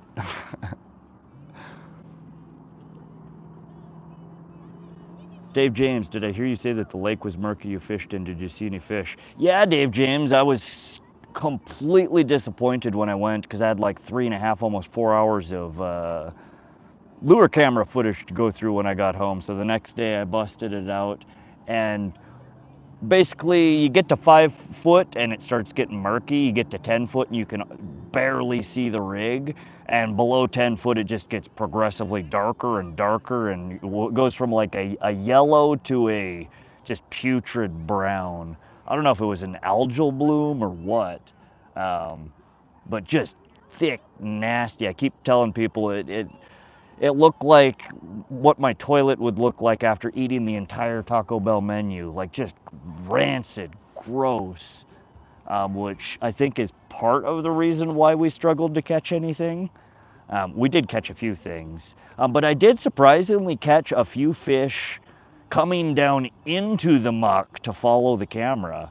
There was both walleye and trout that I caught on the camera, but all of them, it looked like they were coming from up above down to the rig, which is uncommon. Most of the fish that I've caught on my catch cam thus far, either coming straight at it or they're coming from below. I'd always thought and heard that fish primarily target up, not down. But they were actually coming down into that muck to follow and check and see what the hell the lures were. But yeah, really gross, really disappointing. Joshua, what about Surgeon? What do you mean, Joshua? Katrina, are you streaming tomorrow? I would like to go live sometime tomorrow. We might have a weather system coming through. In fact, we might get rained out here tonight. I need to check the weather forecast tonight. If the weather's decent tomorrow, probably tomorrow afternoon or evening, I'll do another short stream. Mary Morrison, welcome to the stream. Lake trout can be found at the coldest part of the lake. Summer, they're deep, and winter you get them as shallow as 30 foot. Yep, what I read is they like 53 to 58 degree water. So wherever that temperature is in the water column is where you will typically find them. Later in the season, the deeper that gets. Yee, thanks, brother. Love you, brother. Oh, Diddy got timed out and hidden. Thank you, guys. Appreciate you, mods. King, welcome to the stream. Let's go. I appreciate you watching. Heck yeah, all you guys that come and hang out with us while we fish. Pleasure to have you all along for the journey. We have so far one yellow perch. I'm going to get, for those of you that are new in the channel, there will typically, anytime we catch something, there's going to be a message perch pinned either at the bottom of your screen if you're on a cell phone, or at the top of the screen if you're on a desktop or tablet, that lists what we've caught. So if you see Katrina's post there, Katrina Cook, it's one yellow perch. That's what we've caught so far. We have had quite a bit of bites on our bobber rig here. And there's a myriad of different fish we could pull out of here. We're just dinking around, killing time. The only thing really worth catching out of here that gets big, I think, is the walleye. There are smaller bass in here. There's perch, there's rainbow trout. And we do have another pole rigged up for carp. We're trying to see if they might eat cookie dough, sugar cookie dough. Shart reminds me of your mom. Nice, Shart. Radiant Gaming, welcome back to the stream. Yeah, I saw your cut you did of me. I've always wondered why people kept asking for that in chat. Ooh. That was a bite, and looks like he might still be playing with it. I'd like to get something a little more solid than that. There we go. Did we get him? Nope, we missed him again. Still playing with it. Come on, take it.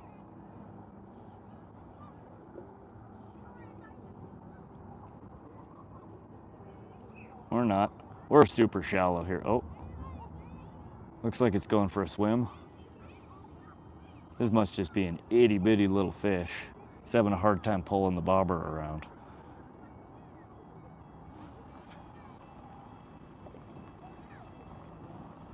Zach said, hope you get a big old walleye. I would love that. That's what we're looking for. I don't know. I've caught some smaller ones, and there's fish number 2 here. We did have a fish on there. An even smaller perch than the last one. Some days I swear the fish just get progressively smaller as I catch them.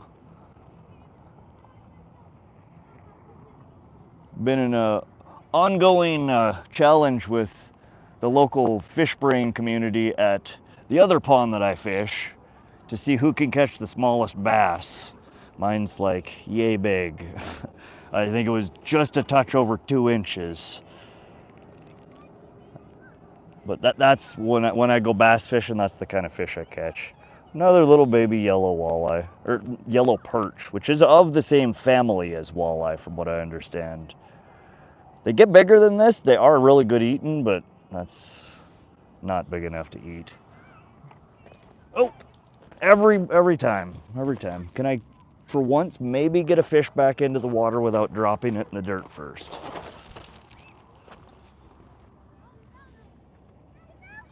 There she goes. They're pretty little fish. I wish we had decent sized ones. I'd love to catch some big fat walleye, or not, big fat perch. No, it was a perch, not a walleye. An alligator, right? Jesus Christ. King Killa, me and my wife found a hot spot where they get to be 25 inches or bigger, catching 6-pounders, 8-pounders. Heck yeah, hook me up. I'll go fishing there.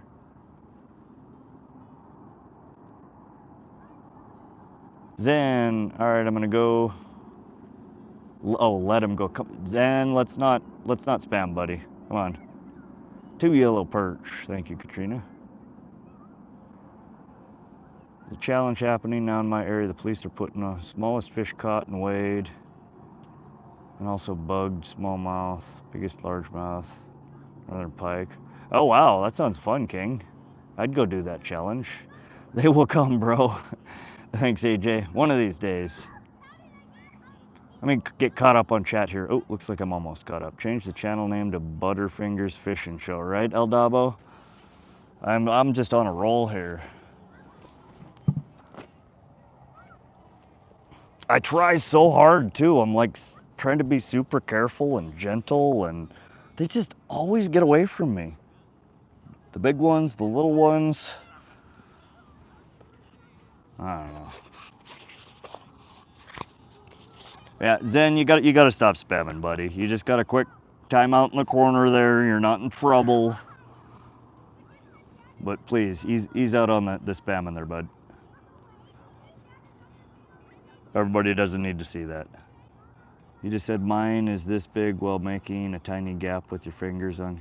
Yeah, that's how big the largemouth bass was that I caught at the pond. Again, our challenge is everybody keeps posting these tiny bass, and they're like, oh, I think mine beats yours. I'm like, no, mine still stands as the tiniest bass ever caught out of that pond. I can't get the biggest one, so I'm gonna get the tiniest. We're gonna have some kind of record there.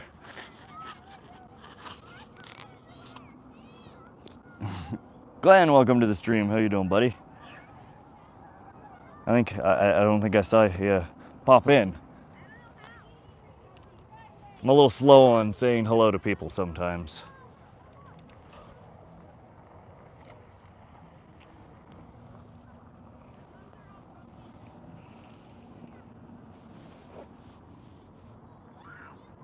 You gotta be careful. You could become a new meme. That's all right.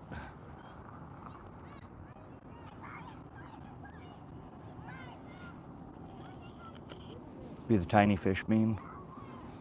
Mine's this big.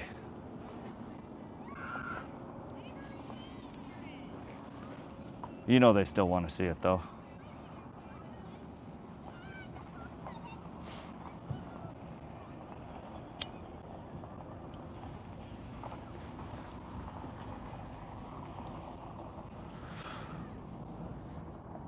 Do you know the famous fishing call? El Dabo, I'm not sure what you're referring to.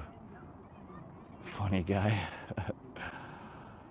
Hey, if you ain't having fun, you're doing something wrong. That's what I always say. Something's playing with our bobber out there. I always have too much slack on the damn bobber, and I go to set the hook on it, and I'm just pulling slack line. That, and I'm bound in by my other pole here. It's in a bad spot. We're just limited, so shallow here. I was trying to get this other pole out somewhere away from the weeds.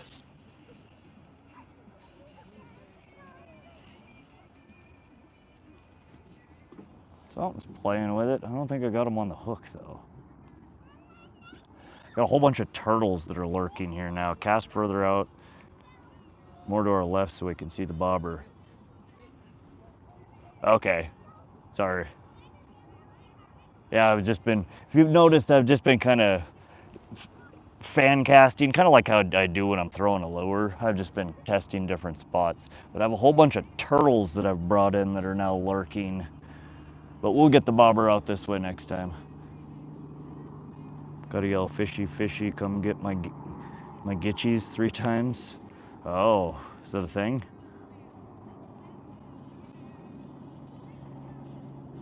What kind of fish we catching today? We've caught 2 yellow perch so far. We have a carp pole in the water, baited up with sugar cookie dough. Thought we'd try that for the hell of it. But then with the other rig is just a bobber rig here tipped with a worm.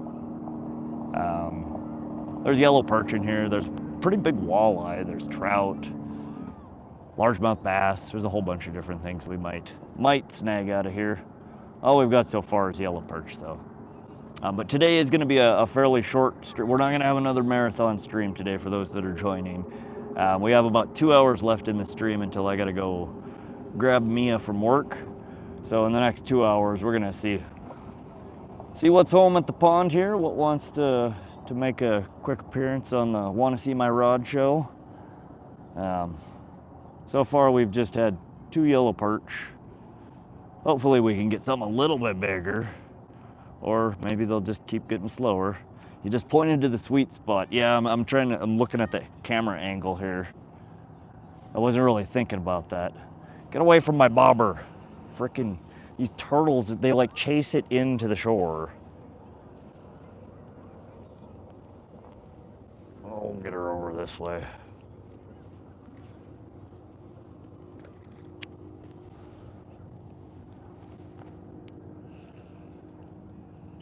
Get some of this slack in.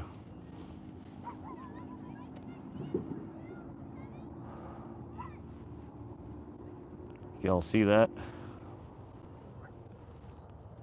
Maybe?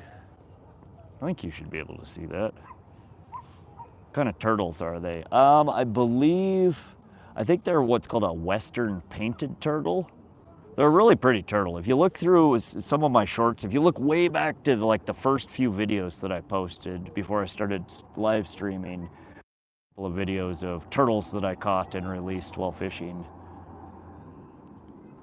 But they're really pretty fish. When you flip them over on the belly, they have like really pretty yellows and reds. And but we have here in Montana, I want to say like 3 or 4 different kinds of turtles. Western painted turtles, eastern painted turtles.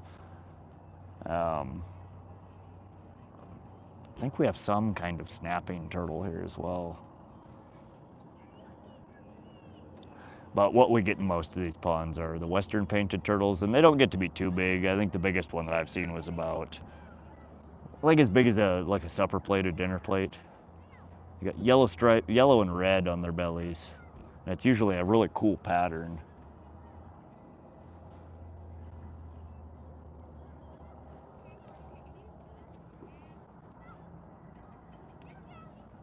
I try not to catch them. I don't know if y'all have ever caught a turtle.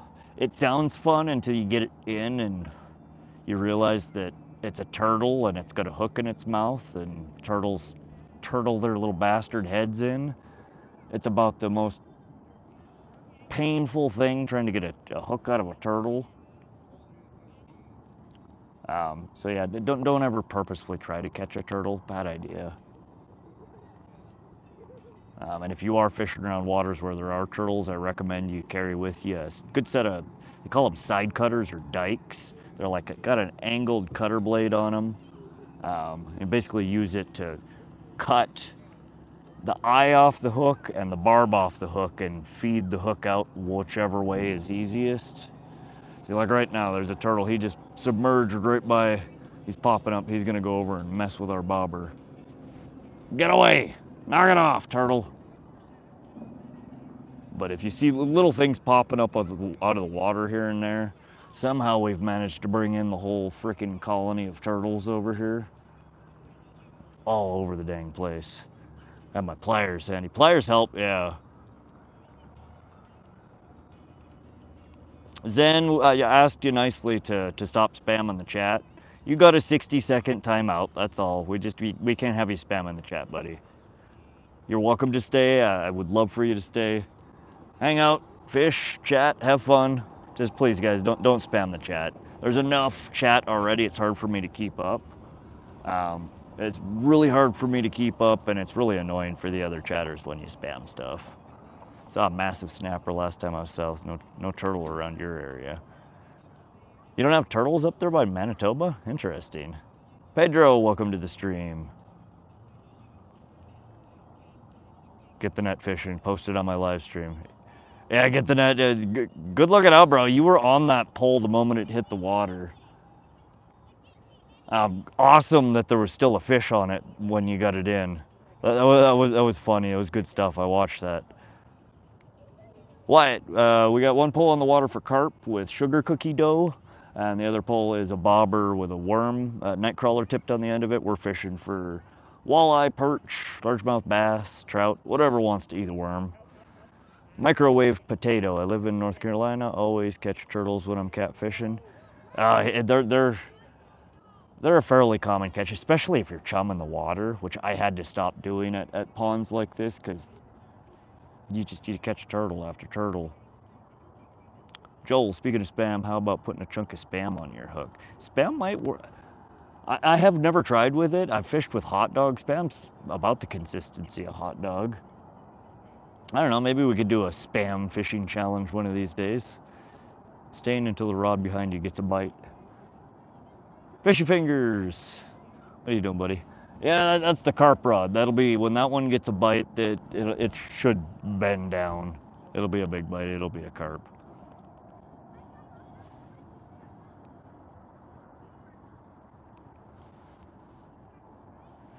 All right, Zen, we've told you what happens then. You were muted for 60 seconds. Let's drop it. Let's move on. We're back to fishing.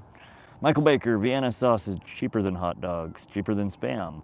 I have also never fished with a Vienna sausage, which is about the consistency of spam and a hot dog.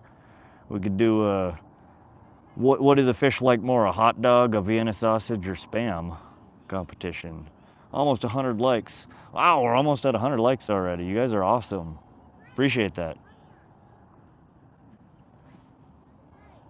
Glenn, I've only recently learned that turtles are such a hassle for fishermen. Most of the turtles in Canada are small, the occasional snapper, but it's mostly little painted turtles. Yeah, again, most people think, oh, it would be so fun to catch one.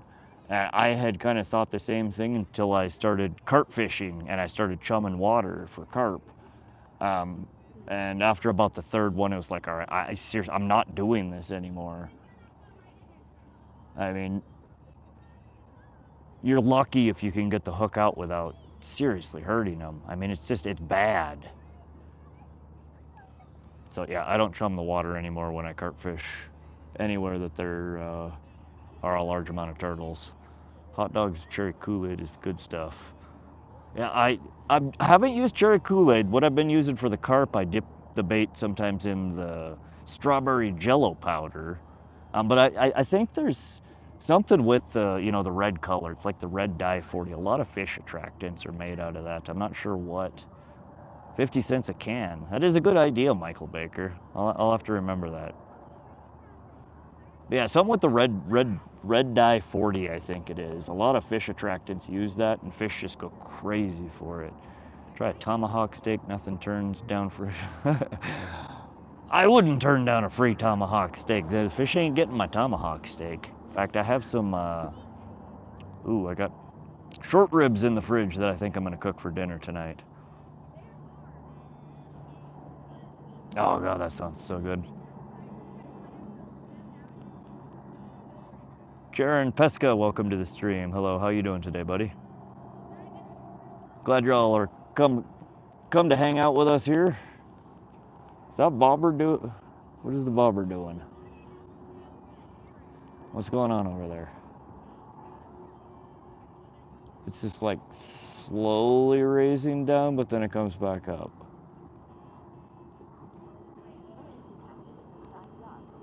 I don't know. I feel like I'm behind in chat here. Tomahawk steak is like a Is it a ribeye or T-bone, but they leave like the big rib part of it attached? It's a pretty good cut. How do you use Kool-Aid or jelly powder as bait? So you just, well, so people who make pack bait, they'll mix in corn and flour and water, and that they'll put like the Kool-Aid powder or the strawberry jello powder in that, and they mix it all up, and they make, you know, one cohesive chunk of bait. What I've been doing, using like the cookie dough here, it's really, really soft, it's gooey. When I use sticky bread, sticky dough, I take and make my ball, and then I just dip it and have like a strawberry jello coated ball. And then you put that on the hook, and as it sits in the water, it just kind of makes a cloud of flavoring. It's chumming the water around it basically, and it stays on there really good. Damn turtles over there biting up my bobber. Knock it off. Pops back up. Butthead. Fish are not getting my tongue. That's what I'm saying, Katrina. I'm fishing for catfish in Ohio, but getting skunked.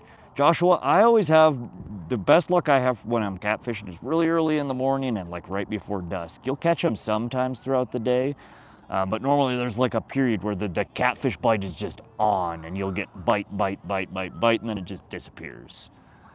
So with catfish, if you're not getting bites yet, wait longer. Also, fish slack water if you can. You can catch them in moving water, but if you have anywhere, like if you're fishing in a river and there's faster moving current, and there's kind of like an eddy or any kind of back pooling areas where that current slows down, the catfish love to hang out right at the edge of that and pluck bait fish off as they come out of the stream.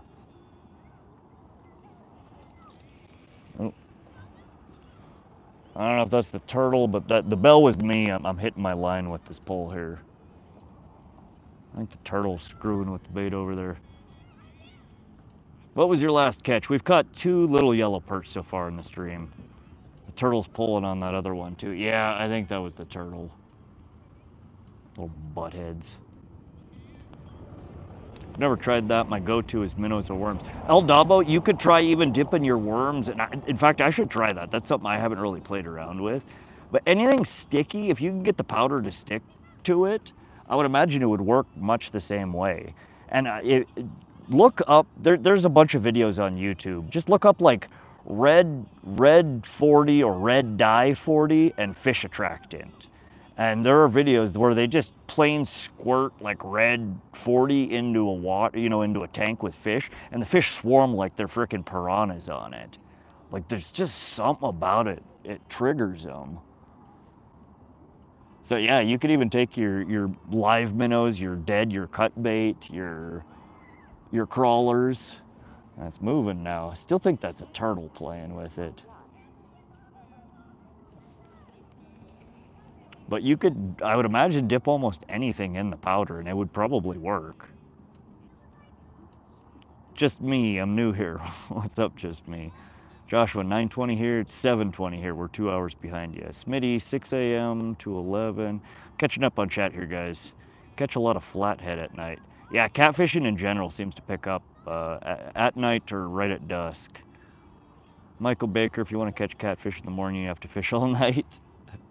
That helps.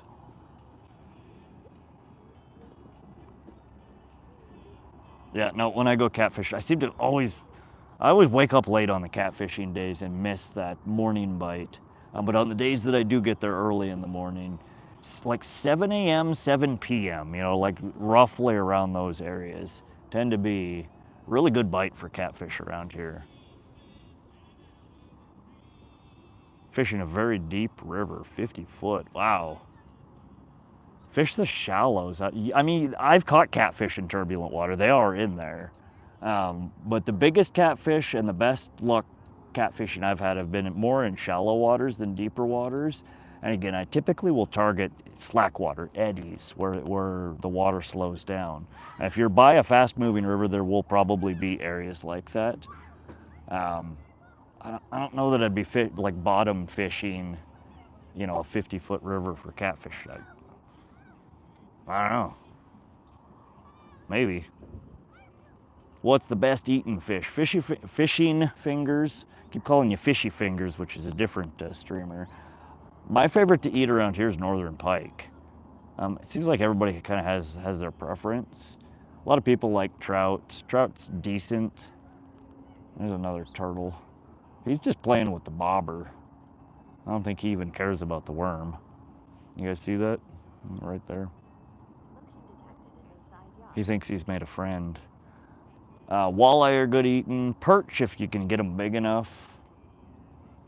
Catfish are actually, channel cats are really good. About 2 to 3 pound catfish are some of the best eating fish around.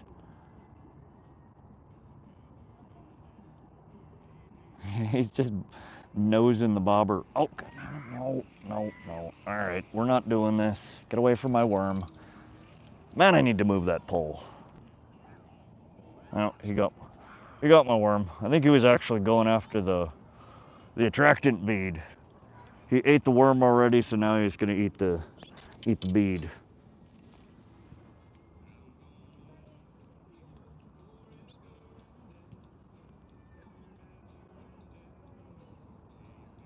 Seen Tassie before in a chat or two. Yeah, she's around. She catches, they're over there. If you've never seen one of Tassie's streams, you guys should go check her out. They fish some of the prettiest places over there, and I think she said she's in Tasmania. They were trout fishing the other day, and the place they were fishing from was just beautiful. Good stream to check out. Walleye are my number one. Yeah, I've only ever eaten walleye once. Unfortunately, it was a bigger walleye. It wasn't the greatest. It was a fish that I caught that I tried letting go, and it just wouldn't go, but way too big. It was like a 6.5 pounder, almost 30-inch, which I would usually never try and keep one that big. But I'm primarily catch and release. I normally will stock the freezer with northern pike, catfish if I catch them. But between those two, I normally have more than enough fish for the season. Oh, I keep forgetting and I'm casting where you guys can't see. Let me pull this in, I'll move it. But walleye, I have heard, are really good. I know perch are good. I've eaten perch before.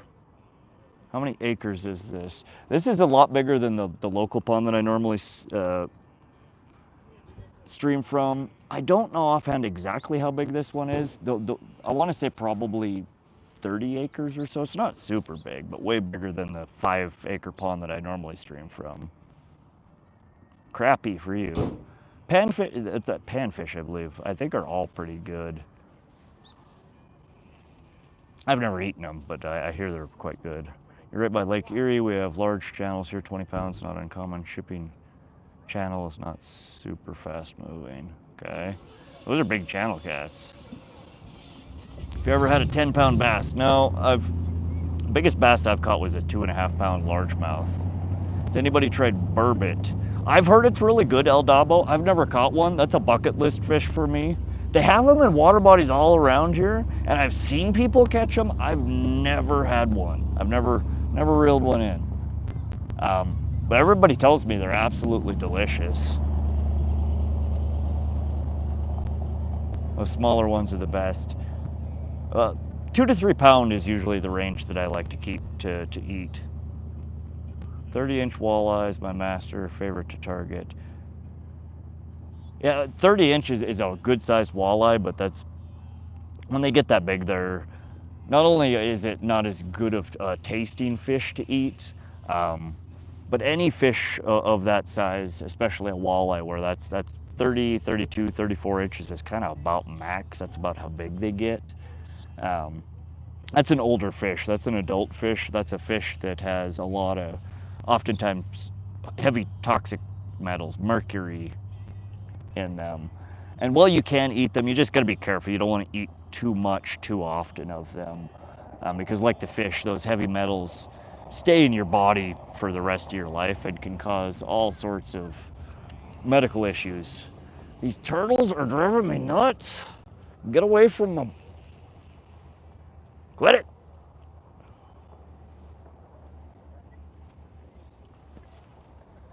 Do they have anything better to do? It's like they're just playing. Yeah, more time to absorb the mercury and such. Yeah, I know, and this is something that I found out through streaming and being in other people's fishing streams. A lot of states don't post bulletins about that. So like if you go on Montana's Fish, Wildlife and Park website, you can look up any water body in the state, and it will oftentimes, if you scroll all the way down, there will be like, an other information or resources section. And they have, for almost all the water bodies, a list of like walleye between 12 and 16 inches are recommended to only have, 2 or 3 servings for women or children under a certain age, and then it'll, have for men, between these, so they break it down. They give a recommendation on how many servings per month for the different size ranges of the fish you should at max consume, based upon the mercury levels in them. And apparently a lot of states don't do that. People are like, what? There's mercury? I don't think so. And it's like, yeah, all big fish, especially the predatory fish, it works its way up the food chain. All the little microscopic things collect it, then the small fish eat those, and then the bigger fish eat those, and then the bigger fish eat those, and it just gets concentrated in higher and higher amounts in the bigger and the older fish. So in general, it's more healthy to eat smaller fish, not the older ones. But again, for me, I don't like super small fish because I don't know about y'all, but filleting fish is a pain in the butt, and I don't particularly enjoy it. So the less work I have to do to fillet fish, the better. And filleting a bunch of 9-inch perch to make a meal is way too much work. I would rather fillet one nice size, 2-3 pound fish and have it feed me for 2 meals than have to fillet, a dozen fish to feed one person. Oh, these turtles. They're everywhere now. They got, somebody called them in. I don't know. Do big saltwater fish get the same accumulation? No, it's saltwater too. There again, that's why you can still consume it. It's not that it's unsafe to eat. It's just you have to be careful. Some people love fish like a lot and they want to eat fish all the time. That's where it becomes a problem. When you're consuming large amounts of fish for extended periods of time, the minute amounts of metals that are in those fish, they build up, they stay in your body forever. And it builds up. And I don't know if you guys have never seen the effects of heavy metals inside a human body, go YouTube it, go Google it. It can really wreak havoc on a lot of different systems in your body. See all of these boils? I'm pretty sure all of that is turtles. Ian McMillan, welcome to the stream. And I'm sorry if I'm missing some of you guys' messages here. Like I said, I'm a little slow today. I've been out baking in the sun all day, mowing my lawn after a long days of work. Oh God. Ooh. There's something on there, but that might be turtles messing with my line there too. Was dragging in a turtle here. I'm pretty sure he's off. These turtle are about ready to ruin my fishing trip here. SoCal, welcome to the stream. How'd you end up doing, buddy? Did you get into the bass at all? Fishing fingers have to go, good luck. Thanks for coming to hang out fishing. Hit that sub button, come back and hang out with us again sometime. Caleb Doty, Indiana DNR website has it listed, but not per body of water, just a general. Okay, well that's it. That's good. I do know that some water bodies here have higher concentrations for whatever reason. I mean, I think that's why they do it per water body. Those turtles are why people carry guns when they fish, right? Oh, here comes the little muskrat again. They don't seem to be too afraid of people. They're not like the beavers. The muskrats they just go on about their business like we're not even here. Is it really hoodie weather? Oh, it's nice. In fact, it was a little too warm here when I first started this stream a couple hours ago. That turtle's just, he's playing with the bobber like it's a beach ball. Oh, no. Muskrat just ran into our line. Okay, he's free. Good God, we almost caught a muskrat. That wouldn't have been fun. Turtle, get away from my line. Knock it off. God, I need to throw it somewhere they're not. But they're kind of everywhere. We ain't gonna catch no fish if the turtle are playing with it the whole time.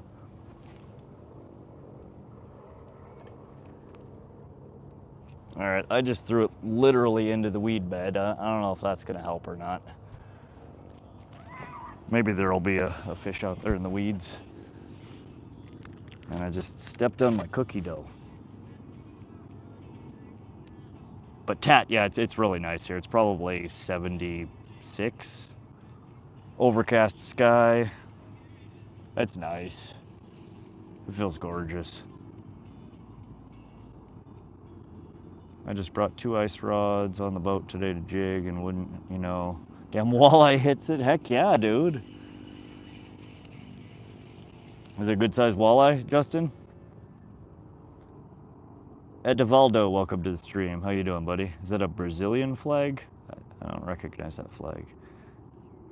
They recommend here not eating the stock trout. Yeah, some water bodies here,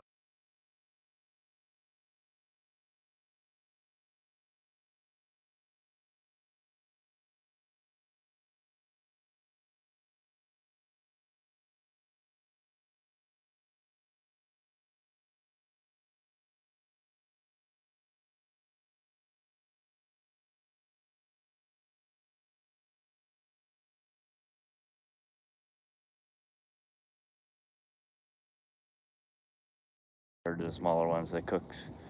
Yeah, they do. The bigger the fish, in my experience, the not like solid, but there's more rigidity to it. It's a nice firm, you know, flesh. The bigger ones just kind of cook up mushy. They're bland, they're stronger, you know, fishy tasting. They're definitely not as good. Paul, I fish walleye on Lake Erie. What's your most effective method when you're trolling for walleye? What do you like to troll with? I'm just curious if any of you guys do trolling and walleye trolling. 1 sunburn, drank 2 gallons of water, lost 12 lures, and caught 1 dink. It's SoCal. I mean, that's it. You didn't get skunked. We're gonna focus on the positive here, right? No skunk. Some days are like that though, where it's just like, man, why did I get out of bed today? That was dumb. I hope you had a good stream at least though, buddy. Michael Baker, $10 at Walmart. Slingshot takes care of turtles, snakes, people if need be. Yeah, I don't know. It's been a long time since I've shot a slingshot. I don't know if I'd be able to hit anything with it. Yeah, they're just being pests today, though. This is ridiculous. No, I took my motion sickness meds. They kicked my butt. Ugh. Yeah, I won't tell that story. Never mind. I have a story about motion sickness meds that's probably not stream appropriate. Mark Balabin, Maui fisherman here. Fish hard, fish safe. What's up, Mark? Welcome back to the stream. Maui fishing would be fun, I bet. Y'all have probably some amazing fish around there. Yeah, it has been an absolute invasion of the turtles today. Just ridiculous. Just kidding. Hope you're feeling better. Yeah, Josie, I hope you do feel better. Sucks when meds have adverse effects like that. I try not to take meds for that reason. About the most you'll ever see me is popping fistfuls of ibuprofen when I get a headache. Or antibiotics if I have an infection. Our water body recommends catfish is safe to eat all the time, but walleye twice a week. Yeah, so that's the thing is, so I think a A walleye or a pike is more of a predatory fish than a catfish. Catfish are just omnivore. They eat everything. They eat bugs, they eat weeds, there's a lot of other food sources that they eat upon that's not going to have the concentrations of heavy metals like a walleye or like a pike would. Walleye and pike mainly feed off of other fish. And so again, their diet is going to consist of things that have more heavy metals in them, so therefore they're going to have more heavy metals. Azert Imaz, welcome to the stream. Oh shit, again?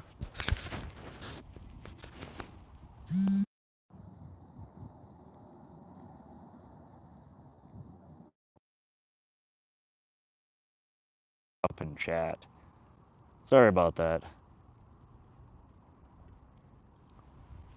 Isn't there a slot limit to keep fish such as walleye in Montana? There is in... so it depends on the water body. Some of them have minimum size that you can keep. Some of them have maximum size that you can keep. But most of the water bodies that you can catch walleye out of, while there are some size limitations, I think the limit is usually like 5.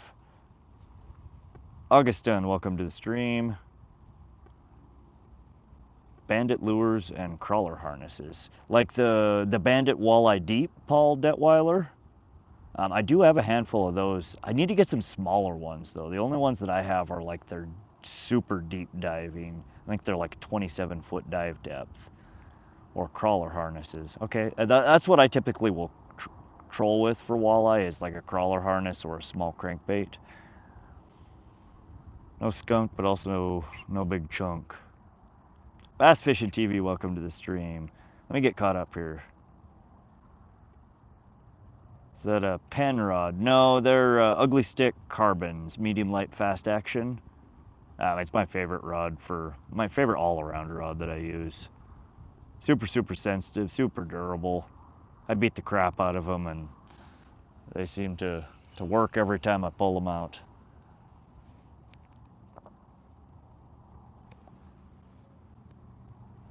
Alright, I need to get through comments here. It's easier than you think and effective. I'm going to Florida this week for peacock bass. Nice. Oh, goddamn turtle. I don't know. I think we called in all the turtles. I don't know if I'm gonna actually catch anything besides possibly a turtle now. There are so many of them here. I don't know why. Yep, it's my ugly stick.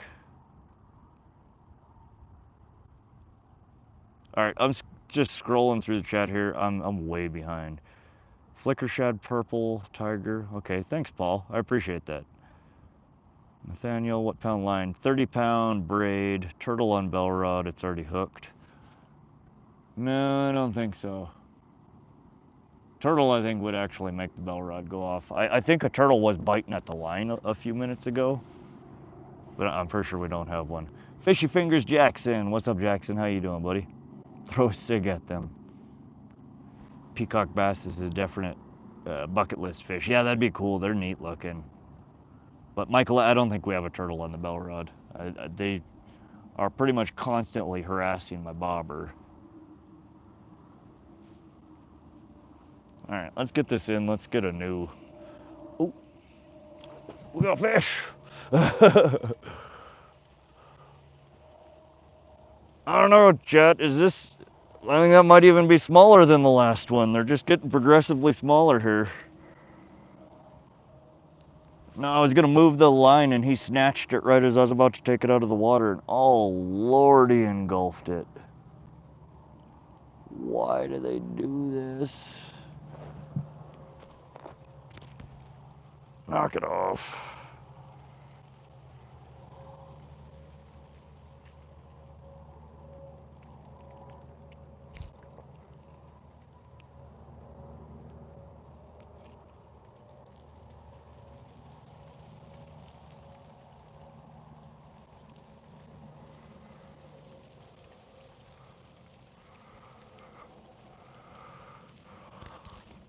Alrighty. Another little guy. I don't know, maybe that's about the same size as the last one. Save him. What am I gonna do with him? You can't use it for bait fish. It's too small to eat. A yellow perch is considered a game fish here. You can't use them for anything. But we're gonna put them back in. That's little perch number 3.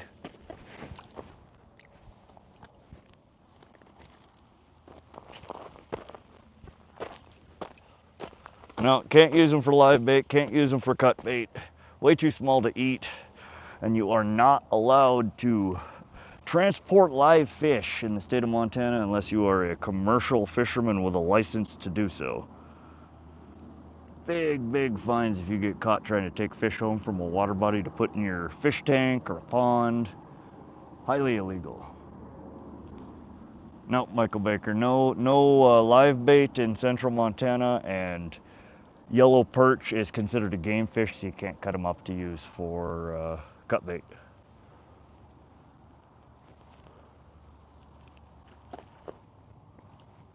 So the only option is to throw it back. No action on the cookie dough yet. We did pull it in. We replaced it, so we have at least two bread balls out there now. But nothing seems interested in sugar cookie dough as of yet. There's my bobber. Why is my bobber moving? Did the turtles find it already? Good Lord. Do you see all these turtles popping up, y'all? Yo, Avenger Joe fishing. Welcome to the stream. Good luck out there, brother. Catch a big one. We're trying. Oh, now we have rain. Where did that come from? It's just a light sprinkle, but just turtle head, turtle head, turtle head, turtle head. They're just everywhere. And they're all around my damn line, which is slowly moving through the water there.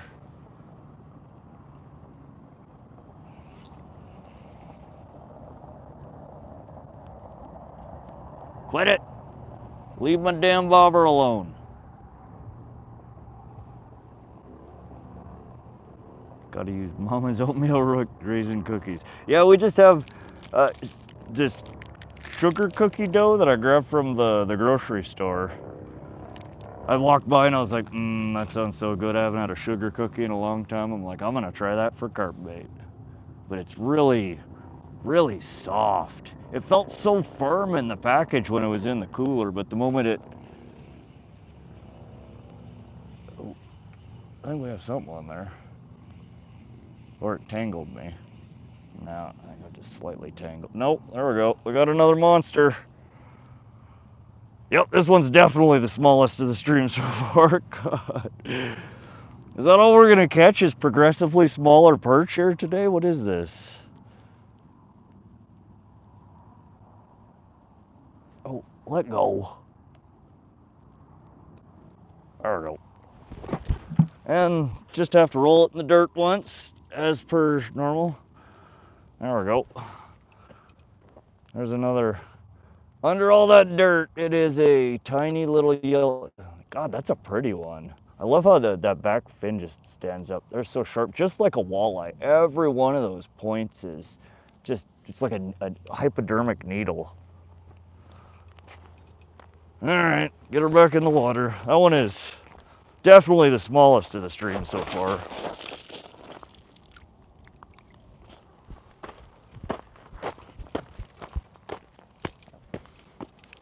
I was yanking it away from the turtles and I ended up getting a perch.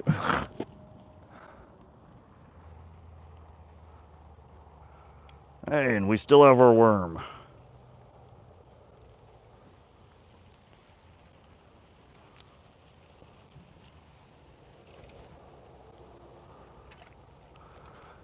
And we do have a little bit of light rain here.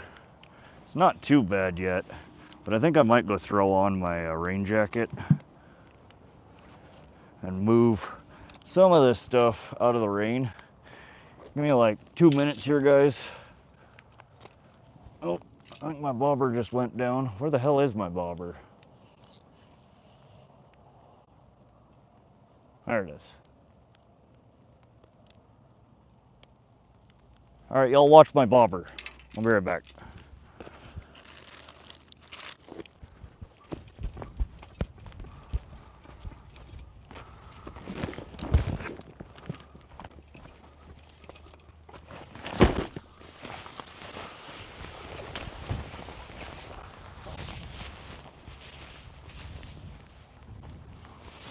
All right, I don't see my bobber. Did something take my bobber? Oh, one more bag to move.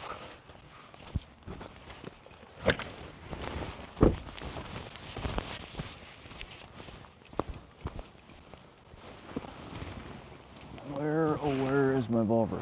Did something take the bobber? Or yellow perch? No, yeah, it's Katrina's right.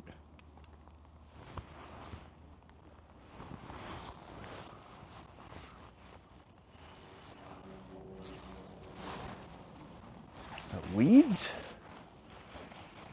Or a turtle fighting with me? I think that was weeds. There we go.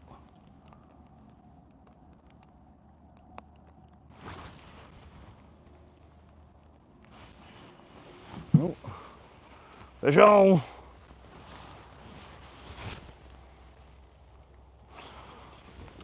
Well, there is definitely a healthy population of the tiniest perch in the world in this water body.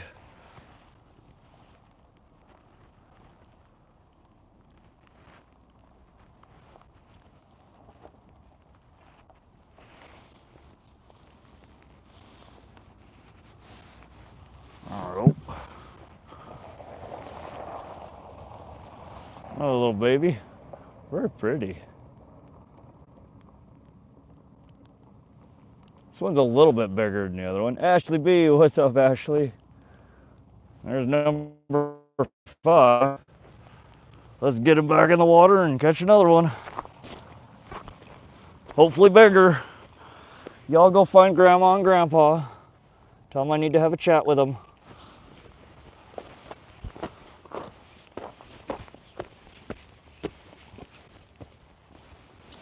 Oh. No, I think that's 5. I think that's 5, Josie.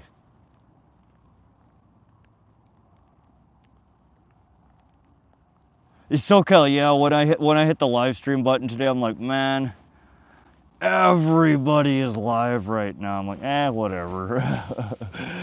I want to fish for a bit. Maybe some of them will join me. Well, we've got a healthy amount of people in here. I mean, we are just killing it on the dinks here.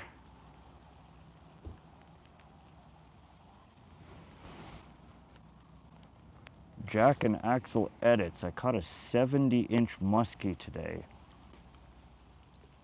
Jack, I don't want to call you a liar, but is your tape measure broken? I don't think they get that big, my friend. That would be a world record muskie, I think. Maybe you did. Did you catch a world record muskie? That's pretty freaking sweet if you did. Joel Vetter is try casting further out, right behind the 2 weed patchers we see in the background. Might be something bigger out there. We could try. That is one thing. I haven't tried lobbing it like way out there.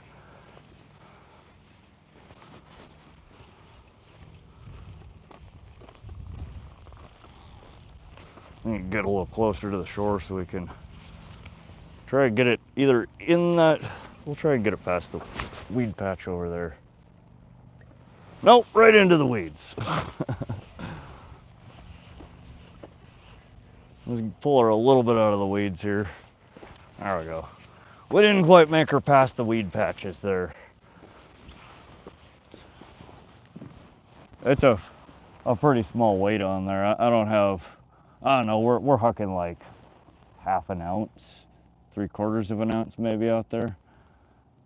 I could have probably got it a little bit further than that, but. Elijah, welcome to the stream. How you doing today? Dear Mama, if I get one that kind of size, I use just live bait. Yeah, unfortunately, dear mama, we can't use live bait as bait here in central Montana.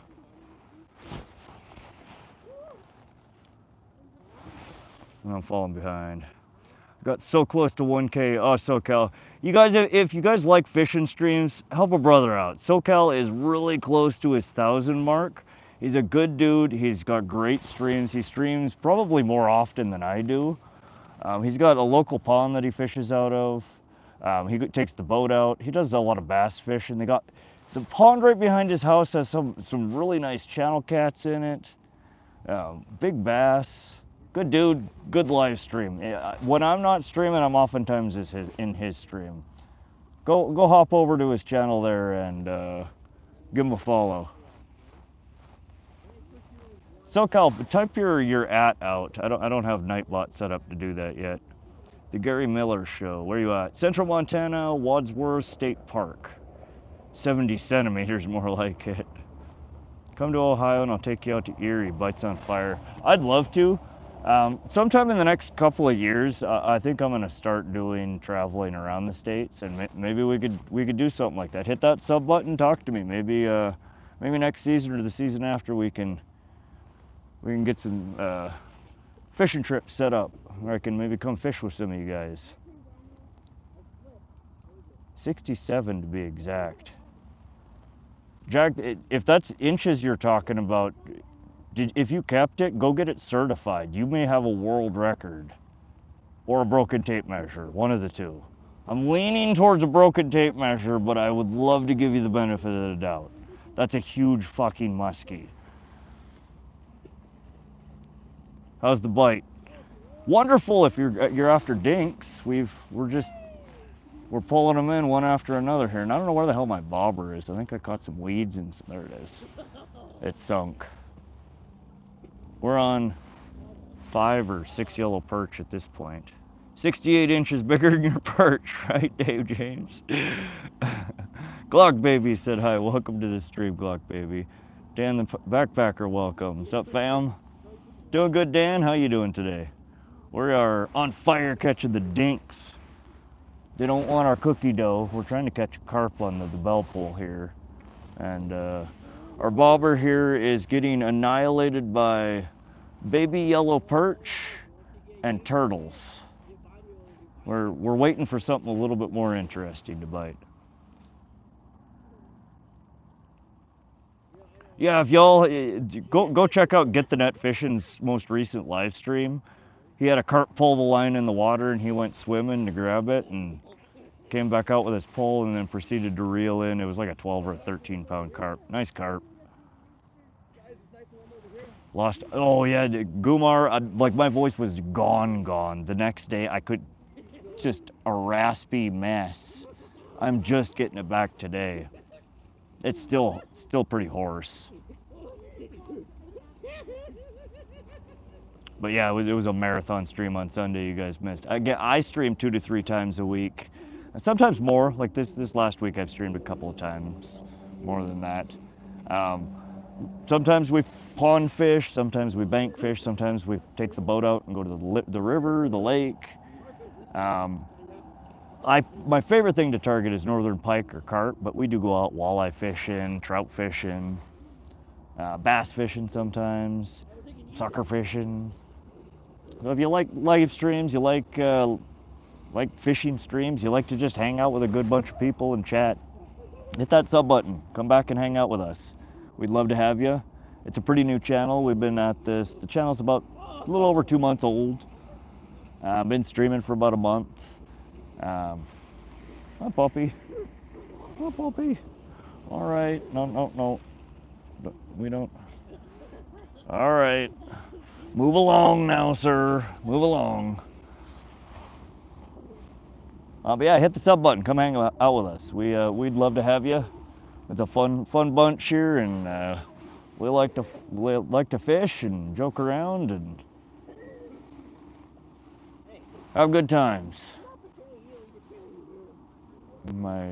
There's my bobber. I'm pretty sure I'm dragging it through a weed patch right now. Every time I pull on it, I feel chunkies down there. Miss Pretty, welcome to the stream. Hello, hello. The world record muskie is just, see, that's what I thought, SoCal. I thought they're like a pike. I mean, they once they get to a certain size, and it's only the females that get that big. The males don't. But once they get to a certain size, that 55 inch mark, they don't grow longer. They just grow fatter and fatter and fatter. That's not to say that there couldn't be some freak out there that is just way past the world record, but I thought it was something like that. Pi, welcome from Russia. What's up, buddy? El Dabo, 57 inches is world record. The Gary Miller Show, you're in Florida. The fishing is slow inshore. That's a shame. Yeah, we're just out here killing a little bit of time. We got about a little over an hour before I got to kill the stream. I worked today and then I mowed the lawn for a few hours out in the hot sun, and I just needed a break. It's been a few days since I'd been fishing, so we're just down at the pond here, and I figured I'd turn on the live and let y'all fish with me for a bit. We are killing it if the goal was to catch as many small perch as possible. Just slaying right now. Other than that, nothing seems to be too interested. But what do you fish for there inshore in Florida? I figured most people who fished in Florida would just fish the ocean. You wouldn't catch my ass throwing a pole in inland waters in Florida, though. Man, the few months that I spent down there, I saw far too many big toothy crocodiles, alligators, whatever y'all have down there in the canals, and we stuck to fishing from the ocean shore. I can't imagine reaching down into fresh water and coming back out with a gator on my hand. That just does not sound like my idea of fishing.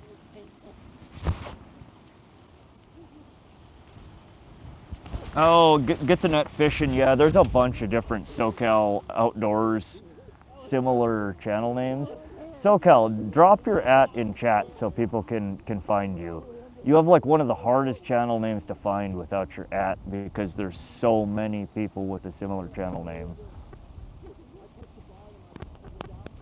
I always leave a like on SoCal, sometimes stick around and talk as well. Yeah, he's fun to watch fish. There are some surprisingly big fish in Cali. I lived there over a decade and I literally never fished when I was in Cali. I was right next to the ocean, and every time I'd go down there, like all the piers are just, I mean, it's just person shoulder to shoulder to shoulder. It's like, I don't want to fish like that. I want to go out and have some peace and relax, not untangle my line all day from the 10 dipshits that are fishing down, down the line from me. Just, it was not my idea of fishing, so I didn't get into it. Right now we go with 4 guys and have 24 in an hour and a half. Nice. That's a lot of fish. Matthew's a grown adult, wants to smoke, it's his choice. Yeah, you guys, I appreciate you trying to look out for me, but I don't need to hear every day that I need to quit smoking. Hello, welcome from Morocco. We are in United States. I'm in central Montana. Okay, said hi again. You like that button, don't you? Okay. Zen Anthony, I gotta go. Good luck. Keep those fish safe for me. We'll catch a big one for you, Zen, and then we'll send him back on his way. Dave James, I would put a decent carp bait on. Oh, we're still just testing here, and I don't have. I mean, I have carp. I have corn. I have worms. We could throw something else on there. This is more of a test to me, just to see if they'll actually bite it. J Hooks fishing. I caught my PB today. Congratulations, J Hooks. What did you catch? And we're getting a little bit windy here, guys, so the camera may wobble a bit. Yeah, there's some teens out there swimming. Sanjeet, welcome to the stream. What's your question, Elijah? Michael Baker, slingshot would come in handy again.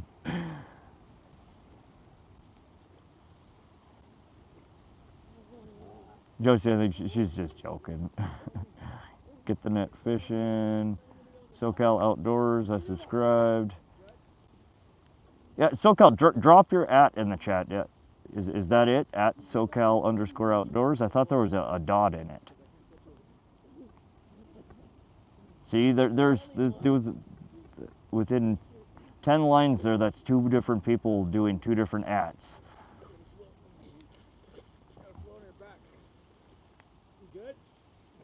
Look at this. For every dink you caught today, lost 2 lures. Perch is delicious. One of my faves. Yeah, they're good to eat. These ones are just way too small. I mean, we're like 3 to 6 inch perch. They're itty bitties. Too small to eat. Pizza Hut the Third. Welcome to the stream. Gary Miller Show. Red drum, trout, flounder, snooker, snapper. I fish brackish water. Okay. Do you still get the gators, the big toothy, nasty green things in your brackish water, or are they only in fresh water, Gary? Hobbix, welcome to the stream. How you doing, buddy? Michael Baker, there's toothy critters in the ocean water too, buddy. Well, yes, I mean, that's a fair point, but not usually things that when you stick your hand up, I mean, maybe. Fair point, fair point. The ocean is a scary place. That's why you would never catch my ass swimming in the ocean. Have a good day, Zen. Thanks for coming to stop by. We'll see you on the next stream. Are you into bushcraft or survival gear stuff? I do like to camp and do outdoor stuff. I mean, I grew up in Montana. It's kind of ingrained into me. Yonder Man, I quit smoking last December. I gained 37 pounds. Do what keeps you healthy, brother. Yeah, I'd take 37 pounds if I could kick this. In fact, I could probably use 37 pounds. Maybe my ass wouldn't hurt so bad when I sat on this bucket. I'd take all 37 pounds straight to my ass. And that sounds wrong, and that's not how I mean it. I mean, I want a fat butt, so I have some cushion. My butt hurts sitting on a hard bucket. All right, we're gonna stop talking about that now. Gators and bull sharks, same water. Is using marshmallow for bait a thing? Gumar, yeah, a lot of trout baits are marshmallows. Catfish baits too. In fact, I might in my backpack have some catfish marshmallow nougats. They smell gross. It's like rancid dog food. I think they call them blood nuggets or something like that. The only place I don't fish is the ocean. Yeah. The only time we fished there, we were on the Gulf side of Florida, so it's not like the waves crashing in and out. And we were fishing off of bridges and off the shore. Something's playing with the bobber there. It was fun. I mean, literally almost every time you pull the pole out, it's something different. We very rarely caught 2 of the same thing. We spent more time arguing over who is going to take whatever the hell that is off the hook, because it looks like it's pokey and maybe poisonous. I don't know. I think the coolest thing I caught while I was down there, it was like a 4.5, almost 5 foot stingray off the side of a bridge. I had no idea what it was. I thought it was, some kind of ray. I thought it was a manta ray. But after I pulled it in off the bridge, I had it laying on the ground, and some other dude who was fishing came running down and was like, whoa, whoa, whoa, you guys get back from that. Don't touch that. And then proceeded to point out there was like a 4 or 5 inch dagger sticking off the end of its tail. The same thing that killed the Steve Irwin. Cool fish though, really neat. Accidental catch. It didn't actually bite on anything I was throwing. Snagged the dang thing in the belly. It just swam over my hook. A lot of sketchy critters in saltwater. Yeah, you're catching all kinds of puffer fish, and I mean, it's just random stuff. Should have a comfy shirt. I really should, Dave. I have this bucket that I carry a bunch of crap in, and then when I get to the fishing spot, I take all the crap out and flip it over and sit on it. And then when I'm ready to go, I flip it back over and put all my crap back in it. So it's it serves two purposes, for carrying crap and for me to sit on. I really need to find something better though. Yonder, man, don't go back to smoking, man. Find something else that you can do. Try intermittent fasting, you know, walking, doing a little bit more exercise, portioning your meals a little bit better. But don't smoke to, don't go back to smoking just to try and lose some weight. It is an appetite suppressant, but having a few extra pounds is going to be a lot less harmful for you than sucking on these damn things every day.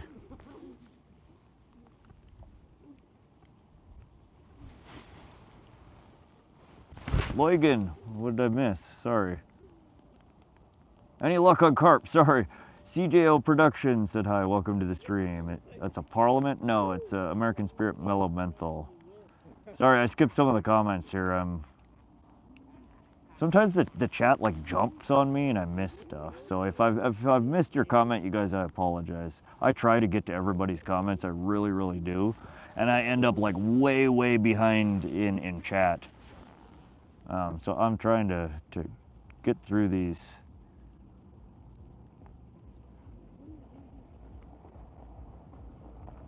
Deep ocean is where my true fishing passion is. It looks fun as hell, but I just get sketched. I don't like being, well, like I said many times on my stream, I don't swim well to begin with. Being out on a choppy ocean, you know, boat in the ocean is already like, it's not a phobia of mine, it makes me uneasy. And then being in waters where there's not just a few things out there that would happily eat me. It's like everything out there would, I mean, they're gonna fight over who gets to eat me. Like there's a lot of things in the con column. I mean, there's a lot of things in the pro column too, but the con column is just a little steep for my liking. Ever fish in Beaverhead or Clark Canyon Reservoir? I live in northern Utah, close to Idaho, so I tried to take my boat up there. I have not.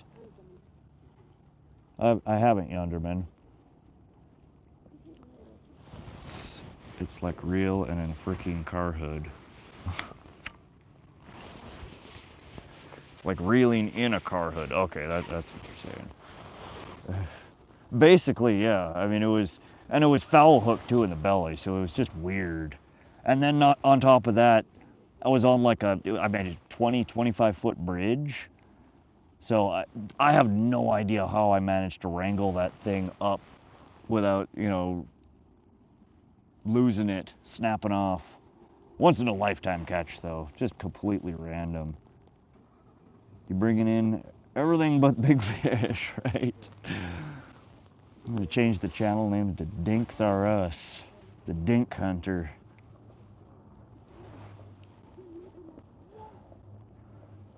I guess we could just say you want to see my dink, but that one's a little bit too.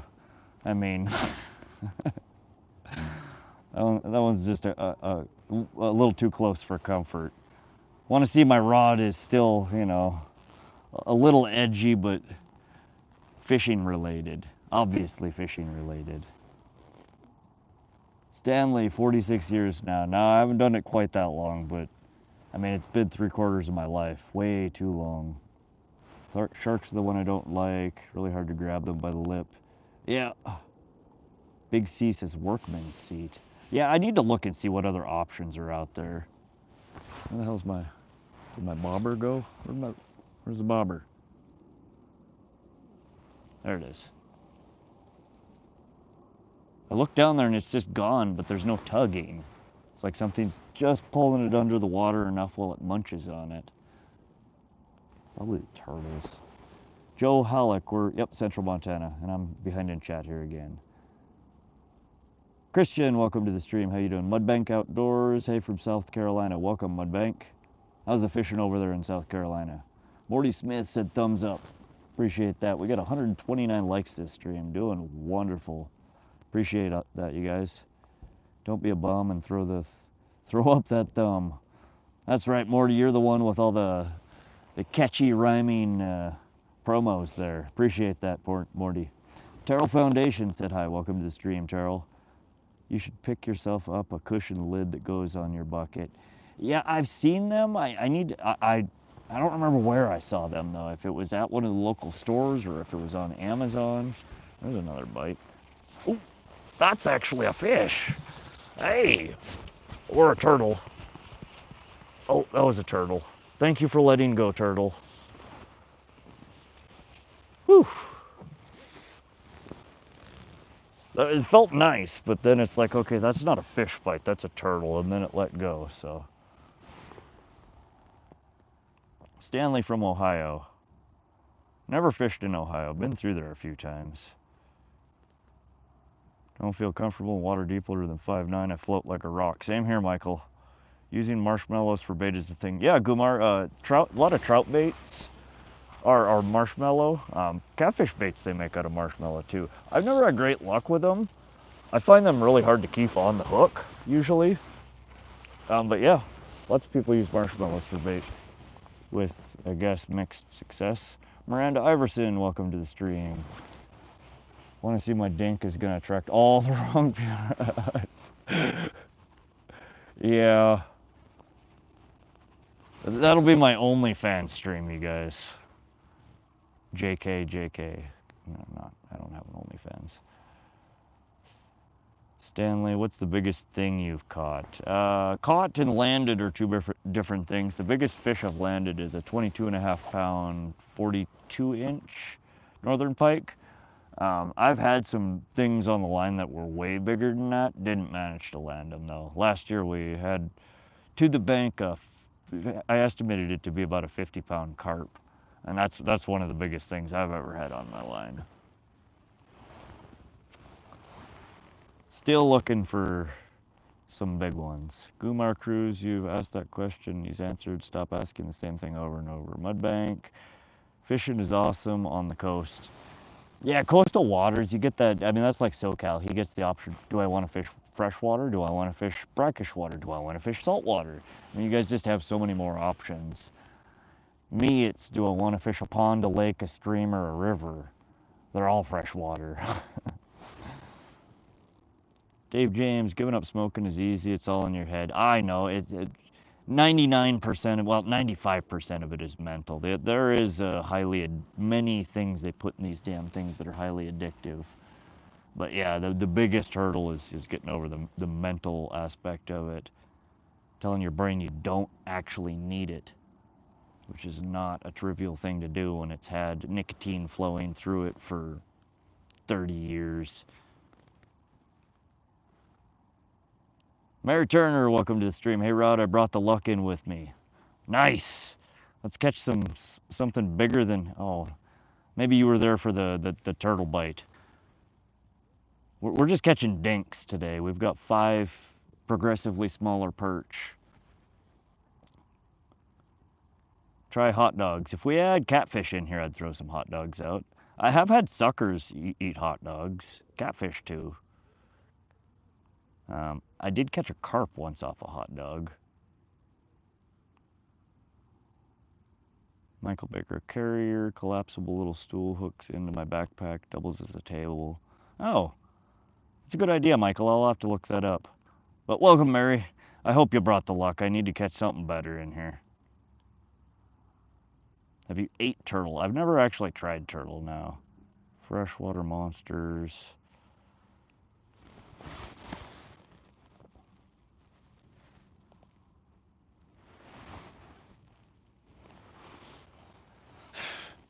Mary, where are y'all with all the luck when I was getting my ass handed to me on the big lake today, right? It's never there when you need it. If you ever get around St. Louis, fish the rivers. There's giants everywhere. Oh yeah? What kind of fish do you pull out of the St. Louis River? Anything big and toothy? I like big and toothy.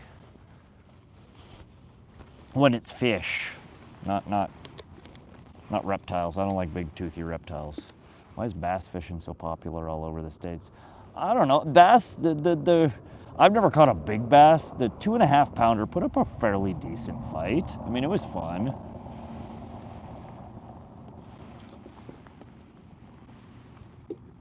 I don't know if it, I still think a 2.5 pound carp puts up a better fight than a 2.5 pound bass. But I've never caught a true monster to really feel, you know, a strong bass. Largemouth is considered a trophy fish and they're a great fight and very fun to catch. What's beeping? Are we on with the beeping again here? I don't think anything's beeping, dude. It took us, I don't know, maybe there is. Maybe that was the car behind us. I don't know, maybe I didn't hear it. I didn't hear a beeping though. 6 pound bass, that's a good sized bass. I need to clip out short for my life today when I was in the lake office showing the lake record bass that had stuffed. Oh, nice. Yonder says I'm a trout fisherman, but I do it from an 18-foot bass boat. Yeah, trout can be fun, I should say. They're not always. A lot of the trout rainbows that I've pulled out of local lakes around here. I mean, I've said it time and time again. Most of them, they feel like you're dragging in a wet sock. They don't fight. I did recently. I started fishing a new lake, Willow Creek Reservoir, and caught a 4.5, almost 5 pound rainbow, and it put up a hell of a fight. I was really surprised. I'd never caught a trout that actually put up a decent fight, and it was fun. But there was a guy that was telling me that they're Kamloops trout, so they're not a regular trout, not a regular rainbow. Favorite fish to catch is smallmouth bass. We have those in the Missouri River here. Again, I've caught about a 2 pound one. They were relatively fun to fight. What's the difference between a bass boat and a fishing boat? Bass boats tend to, a lot of times they'll modify them and they'll have, you know, a big casting surface on them.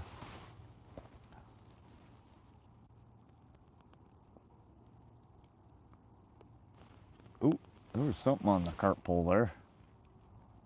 Not enough to jangle it, but it bobbled for a second there. 2 pound rainbow trout will put up an amazing fight. I don't know, I guess some of them can. I catch 1 to 2 pounders quite commonly when I go troll for them, and they're unimpressive. Browns tend to fight way better, and I've never caught a brookie, so I don't know how well those fight. Glacier Shark, let's go. What's for bait? We have a sugar cookie dough on the carp pole there. We're seeing if the carp want some sugar cookies. They're not having it so far.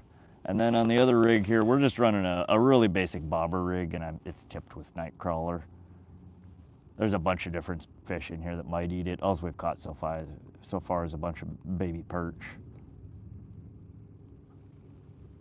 Yonder says, I fly fish for them in Idaho. Come out next spring and I'll show you some hella fighting rainbows that are all typically over 18, but as big around like footballs. Heck yeah. Yeah, we can maybe do that, Yonder. Idaho's just a hop, skip, and a jump over. Most people don't know what a 67-pound king salmon fight like either. No, I've never caught a salmon that size. Salmon in general, though, are fun to catch. All I've caught around here, we have, I guess, 3, maybe more different species of salmon here in Montana, which I didn't know until recently. I've only caught kokanee as a bycatch while fishing for trout. And they're fun. They're a really erratic fish. They run towards you, they run away from you. They pop out of the water, they dive back down. They run back towards the boat. It's like you never know what the hell the fish is gonna do. That makes for an interesting fight. That's one of the things that, like, I love catching pike. Sometimes they put up a really good fight, but sometimes not so much. And I've noticed, so when I started running the catch cam, the lure camera, once you get a good hook set into them and you start reeling them in, they're just dead weight. They don't even move. They're just If you let up on the line, if there's any slack, they start thrashing. But as long as you keep steady pressure on them, they just kind of get paralyzed and you're pulling in a log.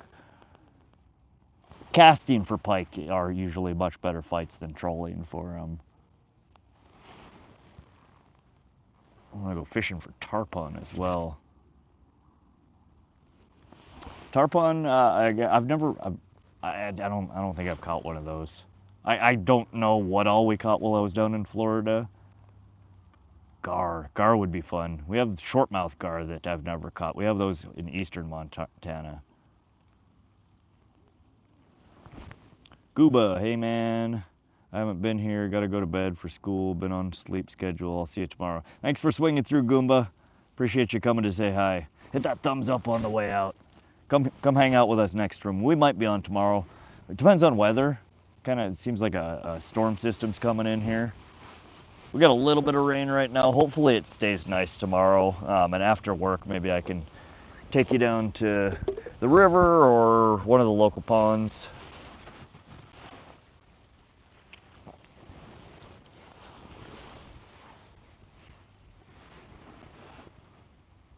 Pike swim towards you most of the time unless they're bigger than when they see the boat, the fight is on. Yeah, it's usually, and that's a good point, Aldabo. Once you get them to the edge of the boat, that's usually where the fight starts. Or when you get them to the edge of the shore, they're kind of dead weight, not super impressive until they realize that something's actually trying to pull me out of the water, and then the fight is on. That's when a pike gets fun. Drew, I noticed that about pike reeling in dead weight, but I thought it was because he swallowed the lure and I had a few hooks deep. Sometimes, I haven't posted a lot of those videos yet. I got a whole stockpile that I've been meaning to get through to editing and posting. But I have noticed that on my trolling videos with pike, that you get that initial hit, the bounce, they thrash a little bit, and then once you pick up the pole and start reeling, they are pretty much just, and you pull them in, and they'll do loopties in the water as you're pulling them in. You can tell on the catch cam when slack goes in the line. As soon as they feel that slack, then they're back to thrashing. That's why it's so important when you're pulling them in, and it's probably true with just fish in general. Why you always need to keep some tension on the line, and I think that's what it is. It's just they feel that pulling, and it almost paralyzes them until, again, you get them to the boat and they're like, not happening, and then the fight's on. Already storming and raining up there in Ohio. In the UK, there's a special fish known as the ness. You mean the Loch Ness? 60 more likes. We got an hour to get 200 likes. That'd be awesome. I don't know if we'll get there in the next. We actually have about 45 minutes before I gotta scoot out of here. It's about a 10-15 minute drive to her work. Try it on an ultralight. I don't actually, this is the lightest pole that I've ever fished with, and probably as light as I would ever go. It's plenty light enough that I can feel pretty much everything. Oh, I think a turtle pulled me into the weeds there.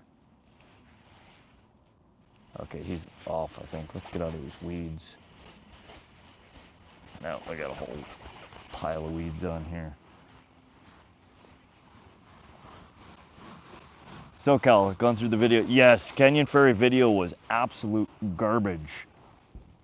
10 foot down in the water column, you can't see 6 inches in front of your face. There's an algal bloom or something there. So like it's foggy the first 5-10 foot, but as you get lower, it gets progressively cloudier and cloudier, and it moves from like at the surface, I panned the camera down a couple of times. It's like a green fibrous, just little specks of green floating around. But as you go deeper, it gets yellower, then oranger, and then just brown and just gunky. It's just disgusting.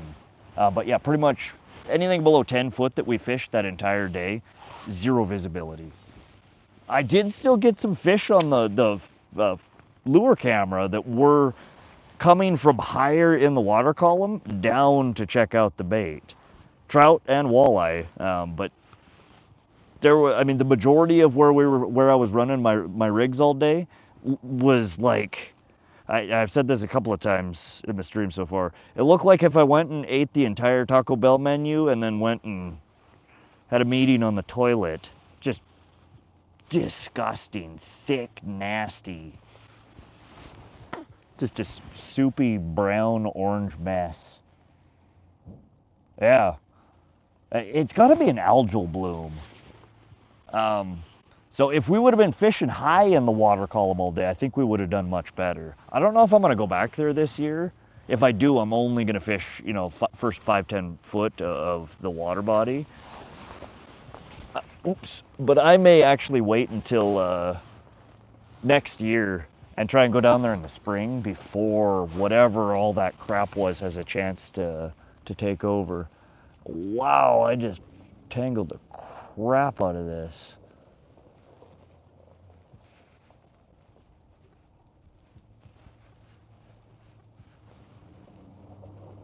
Pole is going off. The carp pole? Baldwin?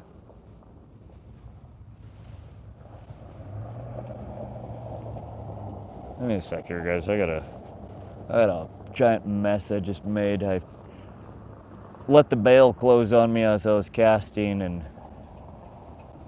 spun her around a dozen times and knotted everything up.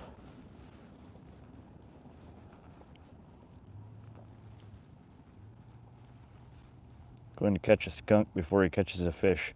PSP, we've caught 5 fish already in this stream, buddy.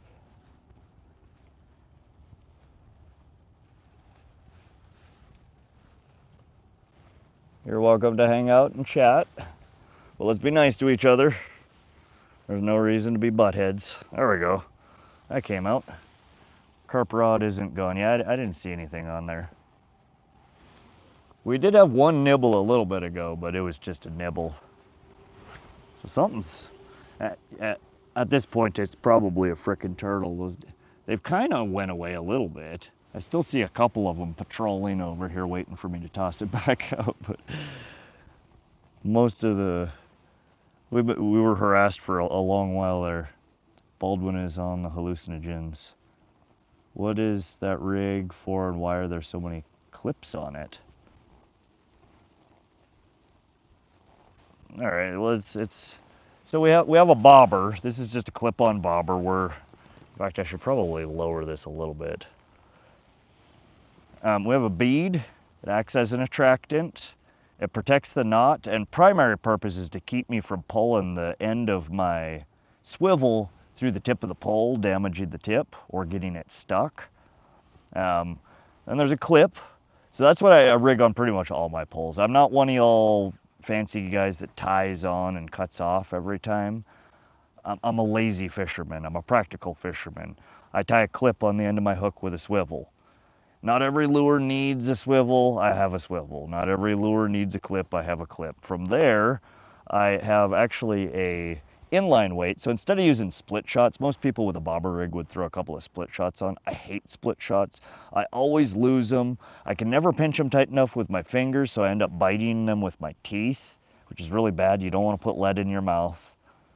Don't put lead in your mouth, kids.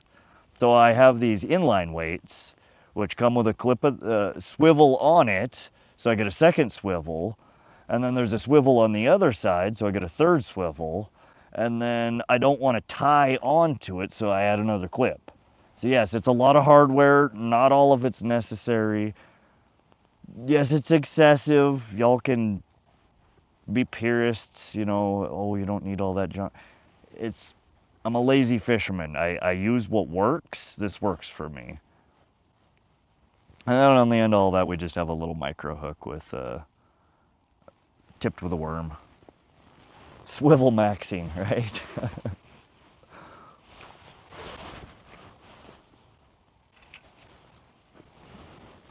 I don't know. So many people think all these fish are so line shy and hardware shy. I don't buy into it.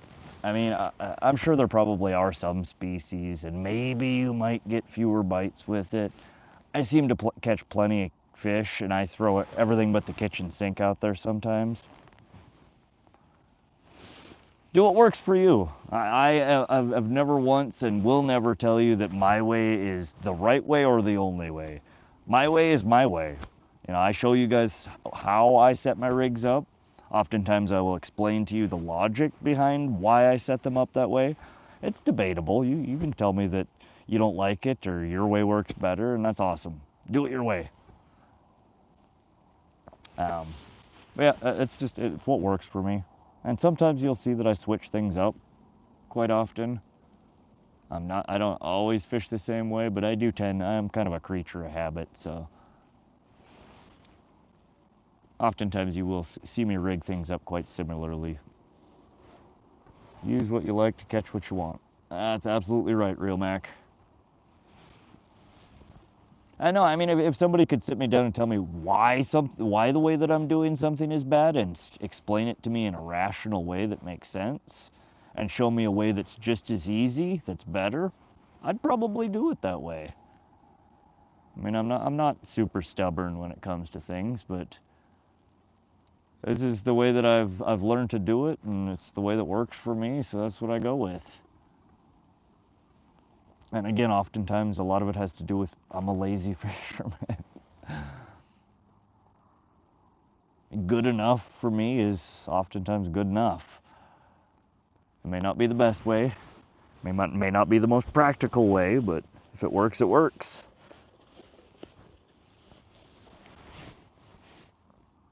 How often do you check if you still have bait on? Get the net fishing. So carp fishing, so again, on this rig I have what's called a high-low rig. So there's 2 hooks. So I'm fishing with 1 pole that's got 2 sets of bait out. Carp baits oftentimes they kind of get soft and float away as you're fishing with it. Unless you're getting bites on there that are potentially taking it off, let it soak. You know, maybe once an hour, once every 2 hours, if the pole's just dead, I'll pull it in and check on it. But oftentimes I'll just let it soak out there. Carp, your bait, unless something has been biting at it, if you get a bunch of bites and then don't get a fish, bring it in. Your bait's probably gone. But if you're not getting a whole bunch of bites on it and it's just sitting out there, your bait's probably still there, just leave it there. The carp come by in schools.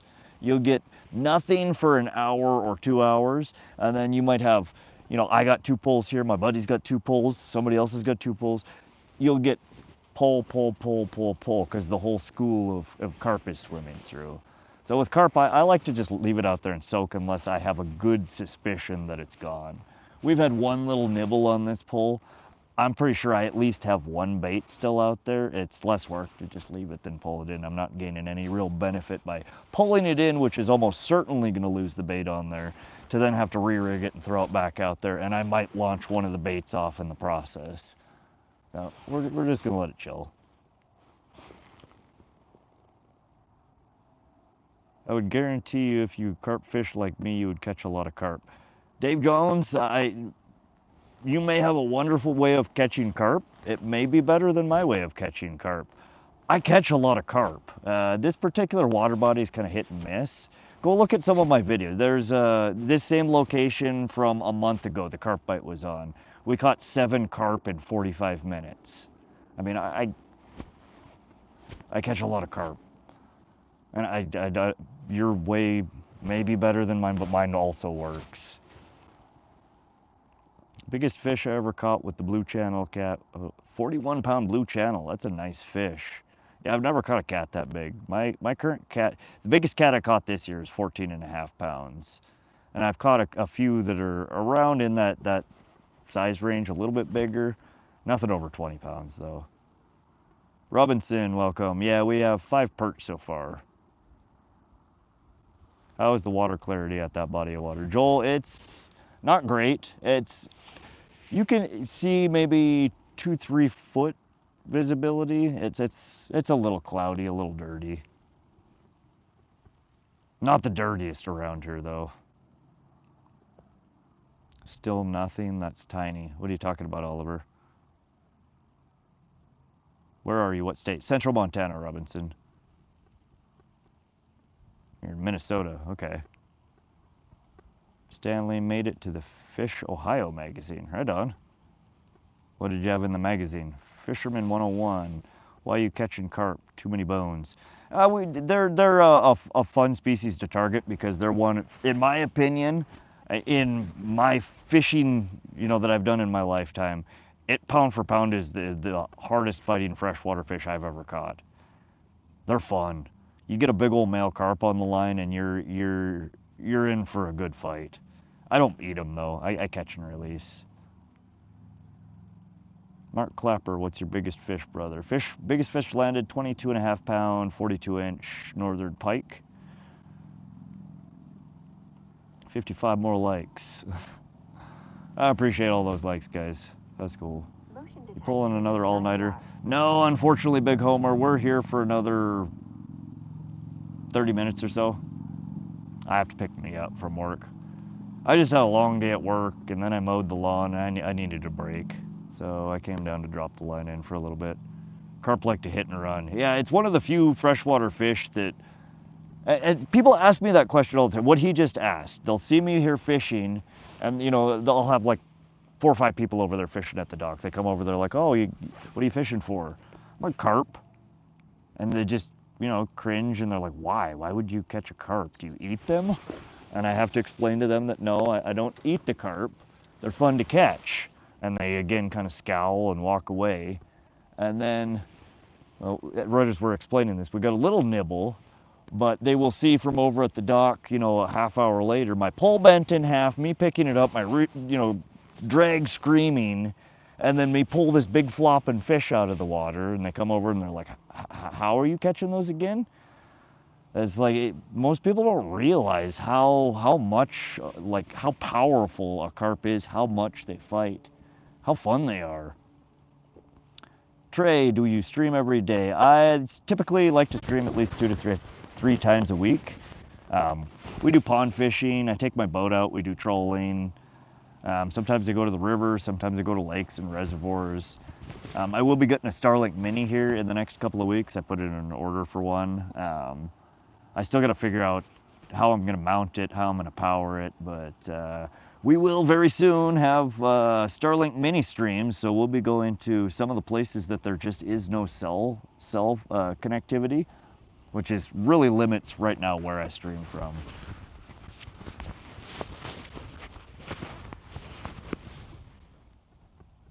Yeah, but again, so that's the second now bite that I've had at this pole. If we don't get anything within the next 10 minutes or so, this would be the point where I would start questioning if there's any bait left. 2 hooks, 2 baits, 2 bites. There might be some bait left out there. More than likely, now would be a good time to pull it in and rebait. Looked like a turtle on the surface briefly there. The turtle had been harassing the crap out of me for the last hour. Oh, I forgot. Completely forgot I was fishing this other pole here. Where's my bobber at? There it is.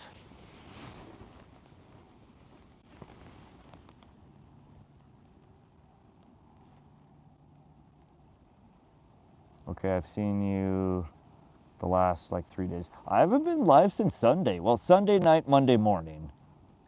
I couldn't stream Monday. My voice was completely gone. I had a marathon stream Sunday morning through Monday morning. We were live streamed 16 hours, I think, fishing. Inverter runs the Mini for a while, but small generator is probably best. On my boat though, El Dabo, I mean, I have a 16-foot John boat. I can't bring a generator on the John boat. We'll probably just get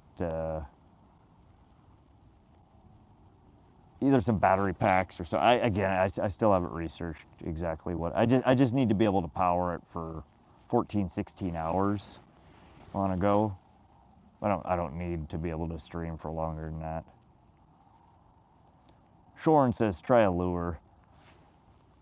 We could, and I do here sometimes. There are big walleye in here, and that's probably one of the better ways to catch walleye out of here. We're just chilling right now. It makes it hard for me to interact. I already have a hard enough time keeping up with chat when I'm sitting here staring and constantly reading it. When I'm throwing lures, it distracts me from being able to answer questions, and people leave. The interaction is, I think, a large reason why people stick around in the channel here. So we fish, we catch fish, and I try and communicate with you. Sometimes you will see me wander off and cast for a little bit, but almost always, by the time I get back, half the people who are in here are gone. Inverter with a deep cycle battery. Okay. Going to Port Arkansas tomorrow. Really good fishing. Nice, TD Tadar. What are you trying to catch there? Valid Oreo. We're in central Montana, and we're trying to catch a carp on the pole with the bell, and then this other pole, we're trying not to catch a turtle, which we just did. No? Yes? God damn it. And I just tangled my line.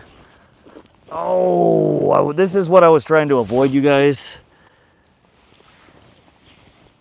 We have... I know, buddy. I know. Yeah, see, this is what's been harassing my line, and you do not want to catch a turtle. They're pretty, but this guy's about to have a really bad day. Hold on, let me grab my my snips, my side cutters.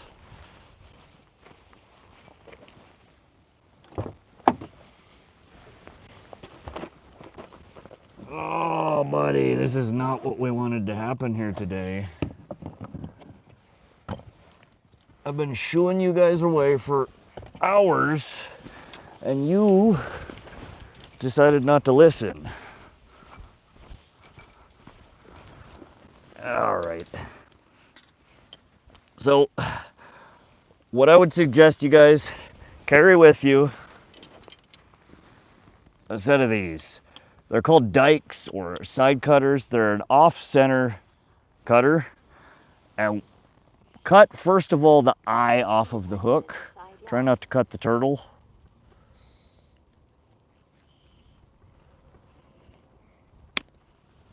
All right. Get it off. Get your pole away from him. And I'm going to do this off of camera because sometimes this isn't pretty. Oh, actually, he's got it. See, he's got it through. He's actually hooked. He doesn't just have it in his mouth. Oftentimes, they'll get it in their mouth, and if you can cut it off, they can spit it out. This one's actually got it all the way through the lip. So again, you cut the eye off, and we're basically going to feed it the barbed hook end out. We're going to go all the way through with the hook, but I'm not going to show it on camera. I know, buddy. Hold still. Hold still.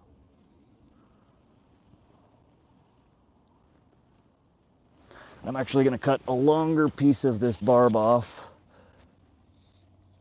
I know, buddy. I know. Don't bite the side cutters. All right, fine. And they lose patience real quick here. And then they turtle their little head in. Oh, and it's a nightmare.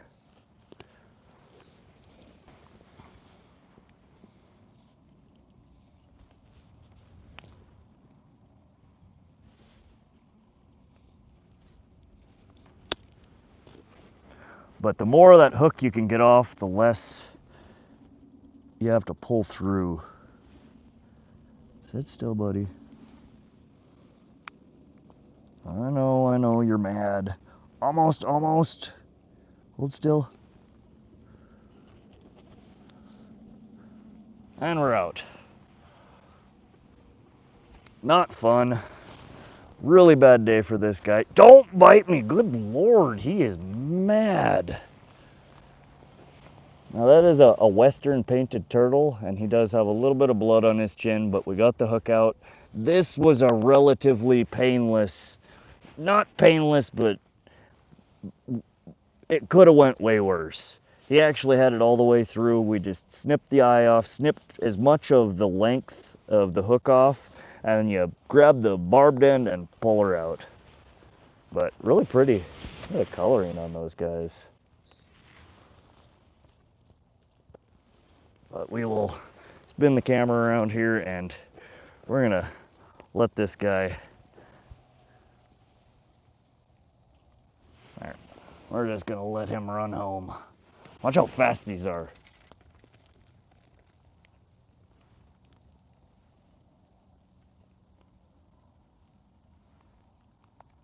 No.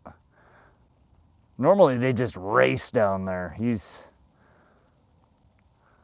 made it. There he goes. Ugh, I hate catching turtles. But if you're fishing anywhere that there's turtles, put one of these in your bag. You will absolutely just mutilate a turtle trying to get a hook out if you don't have side cutters.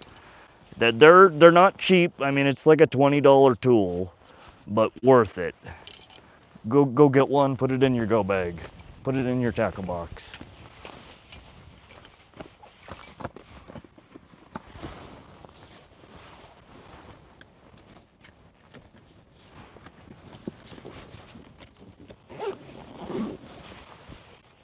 Ah, I hate catching those. As pretty as they are, as neat as they are, I absolutely hate catching those.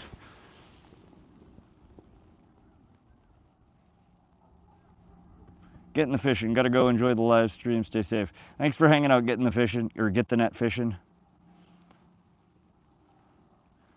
On the boats, it was almost impossible to keep up with chat. It is. It's so hard. And I'm far behind right now. How many of those green hats do you have stored in your bathroom, crock rub? I only have this one. I need to get another one. Another couple of them. I need to get some more fishing shirts too.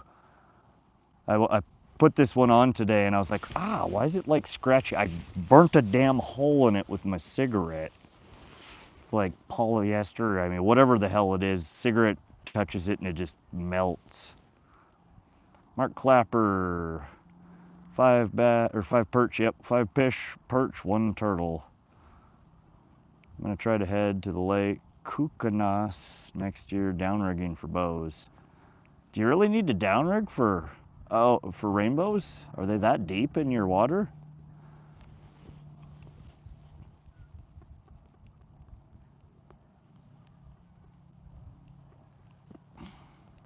Just unhooking it. That's a keeper. He did pizza instead of French fries. Now he's having a bad time, right? Valadoria, yep, that's the key, is to try and get it out of there as quickly as possible with minimal damage. That's why, again, cut it. And if the hook point is exposed, the barb, if you can cut that off, cut that off. Normally I go and cut the eye off and try and cut the shank of the hook down as much as possible. If the barb is already penetrated, that way you can just grab the barb and pull her back through.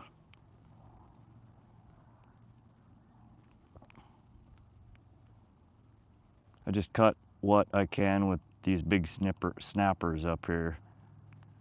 Yeah, as long as you got something that'll cut through a hook. Again, the angled helps, but yeah, just carry something with you that's capable of cutting a hook. Not only for the turtles, for yourself too, because what I just did with the turtle, I've had to do when I got a hook hooked in myself.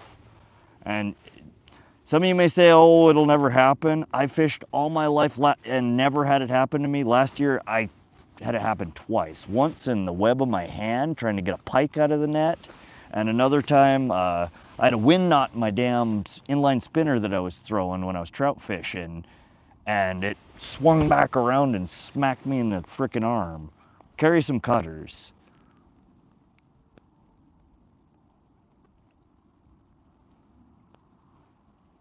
And I know I'm behind on chat here. Let me get caught up here. We only have about another 15 minutes or so to the stream. I'm gonna get rigged up. Was it a Ninja Turtle? I'm sorry, I'm skipping some of these comments. I'm trying to get caught up to the recent chat. So if I skip, welcome to everybody joining. If I missed your question, forgive me, please ask it again. I need to get caught up on the chat so I'm not missing when my audio cuts out or when there's a problem. Is that pond in Montana? Dean, yeah, we are in central Montana. This is Wadsworth Pond. It's right outside of Great Falls, Montana. For Crow, welcome to the stream. How you doing, buddy? Welcome back. Rayos 93, rebait the carp line.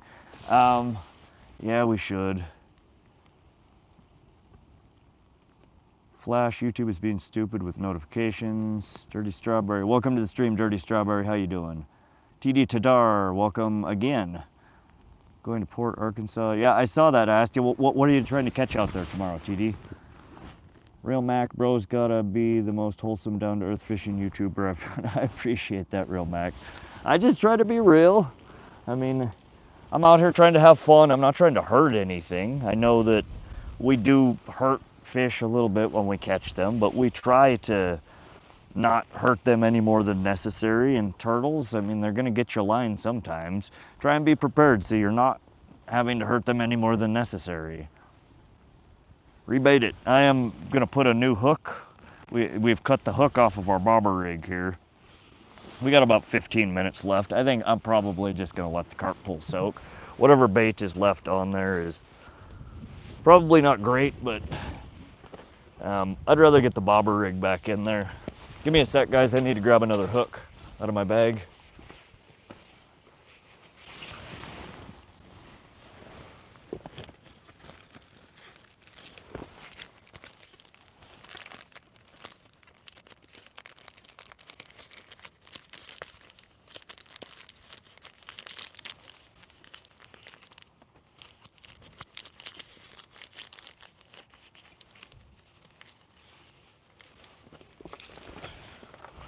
All right, hook acquired.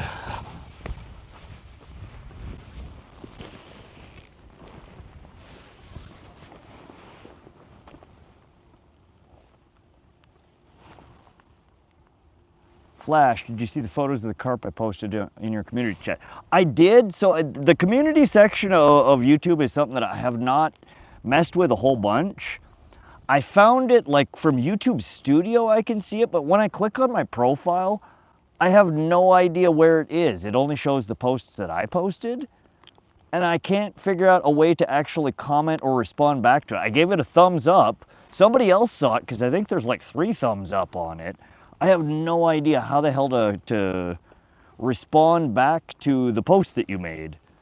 But yeah, those look like some nice carp. That's down by Rainbow Dam, huh? And of course the area that they don't permit you to fish in. I always want to fish. I've never been able to because it's pretty much the same thing at every dam you go to.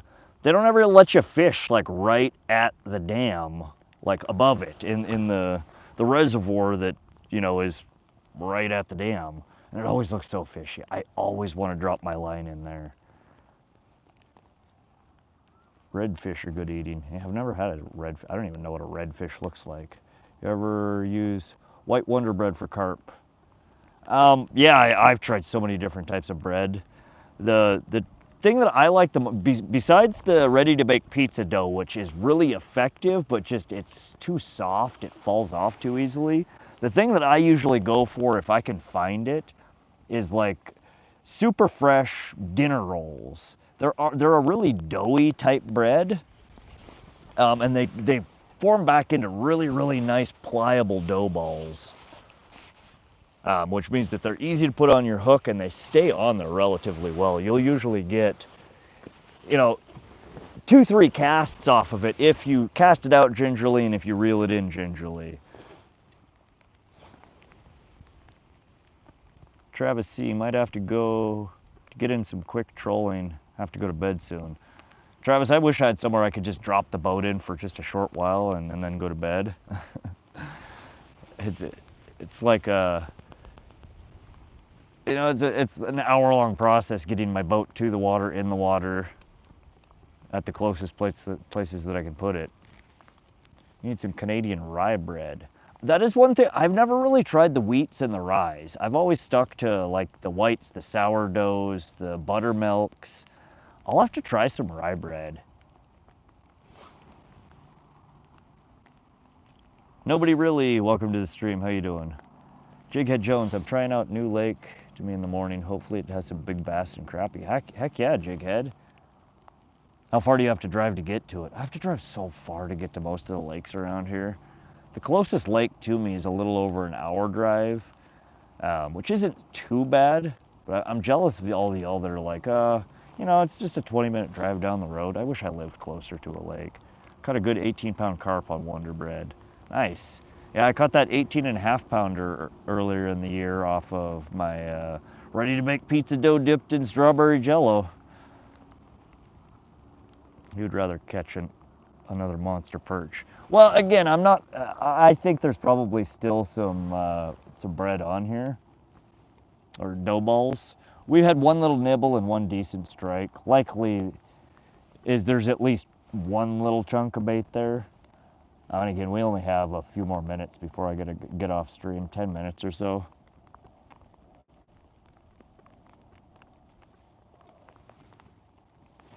Control stuff won't show up. Got my biggest carp on corn and mash balls. Nice. Yeah, I've caught carp off of corn, worms, bread balls, hot dogs, string cheese. I caught a carp trolling last year, which was just bizarre to me. That's the last thing I would have expected pulling up on one of my trolling rigs as a carp. It was a worm rig, I mean, so he was just eating a worm. But I troll a lot. That was the first and only carp I've ever caught on a trolling rig. Fished the island of Black Eagle for a few hours with a worm, but only caught one perch. Yeah, that's what we caught the other day, one perch, and then we had the one little rainbow on the line that it spit the hook while I was trying to get it unsnagged. King Bert 04, tight lines, brother. Appreciate that. How you doing today, King Bert? Welcome to the stream. Martin Parker, redfish is an ocean perch. Okay. Ocean beefcake drum. I would have to look them up. You're only 4 hours away from Lake Kukanasa. It's north of Flathead Lake. Okay. Yeah, Flathead Lake is my destination for next year. I want to spend a solid week or 2 weeks there. That's where the state record lake trout comes out of here, as well as some other really big and nice fish. And I want to spend a good amount of time there trying to figure it out. Put lighter springs or small springs on your hook. It grabs the bait better and has something to grab too. So I haven't tried that on a regular hook. I know that some of the treble hooks that people use for pack bait have, you know, the spring, the spiral in there, you know, don't really hold the stuff on. I don't like using treble hooks if I can get away with it though. You can get within 250 feet of the dam rollers here last year. 3 guys got so close and got sucked under and all died. Yeah, and that's why they don't. It's super dangerous fishing right above a dam. One misstep and you're chewed up by either the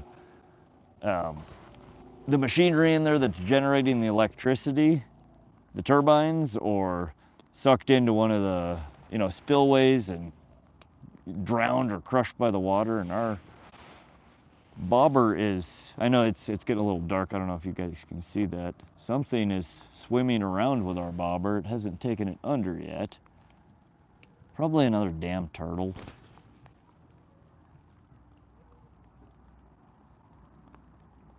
Motion detected in the side yard. Got something on there?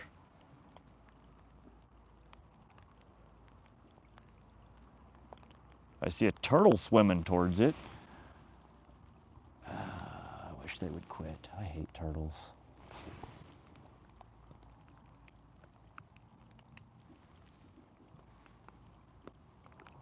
Flash, you going live tomorrow? If there's decent weather, I will probably try to stream either from here, Largent, or the Missouri River after I get off work. So maybe 2-3 p.m.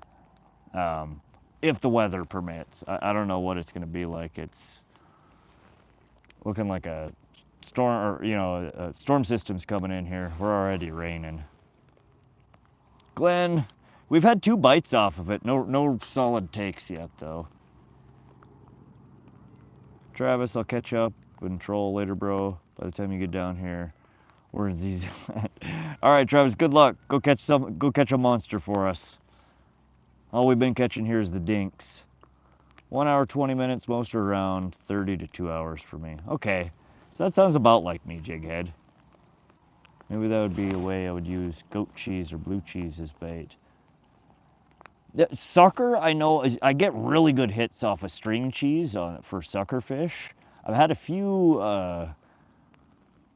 carp hits off of cheese, but more so the sucker. Sucker and catfish really like cheese.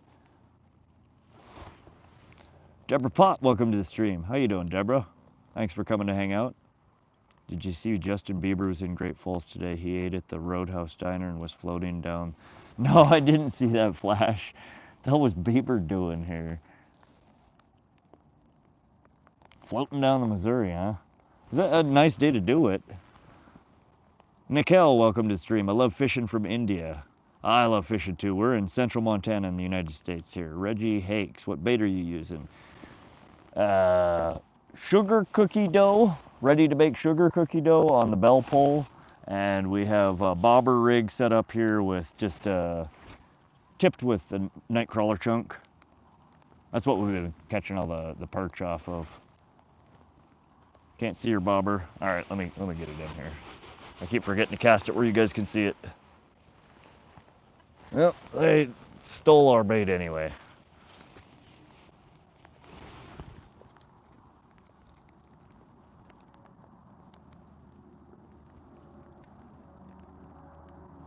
We'll throw another chunk of worm on here and we'll get her back out. El Dabo, gotta go, bro. Next time you'll smash that 60p beer, right? Appreciate you coming to hang out, El Dabo. Thanks for joining the stream. We will see you on the next one.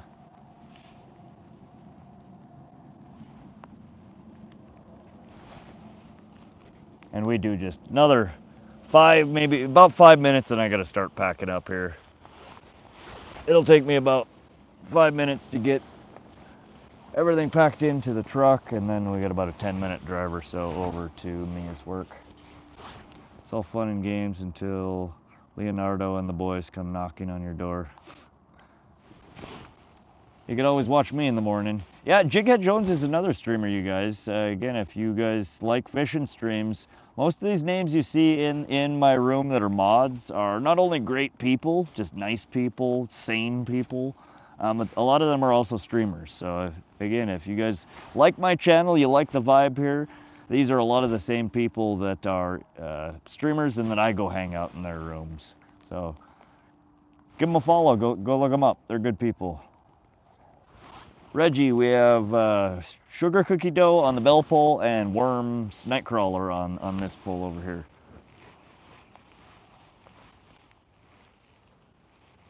I can't even see my bobber. It's a lot darker here than it looks on the screen, and the mosquitoes are starting to bite me. I'm in the field again, so I got nothing to do but watch. The more the better. Sucked back into work already, huh? Mark Ballan, if turtles are beached, most likely they're sharks that chase them in. Hawaii fisherman problems. 1 pound fish. Favorite area in Montana to fish? Big Hole River near Wisdom. Trout West, I have never fished Big Hole River. What are you catching over there? What rod do you use? All-in-One asks. These are my favorite rods. They're a really good all-around rod. It's ugly stick carbon fiber, medium light fast action, paired with the Piscafun Carbon X2 reel. Overall, it weighs less than a pound. Super, fine action on it. You can feel everything. Fairly easy to pull in and feel dinks. You can feel all your lure movements, but I also catch, 20-pound fish with these things. They hold up real well.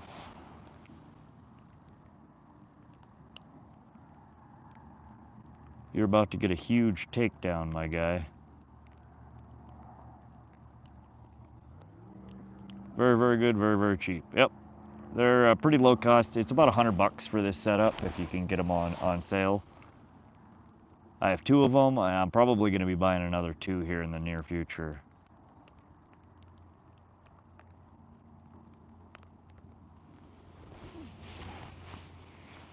Yeah, not the cheapest rod and reel combo you can get, but for $100, it's a hard setup to beat. He's right, Big Hole River has nice trout, been there many times. Yeah, I've never fished it. I'd love to.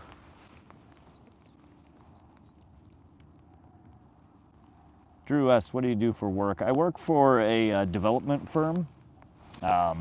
I started out there as a PHP developer, a full stack developer.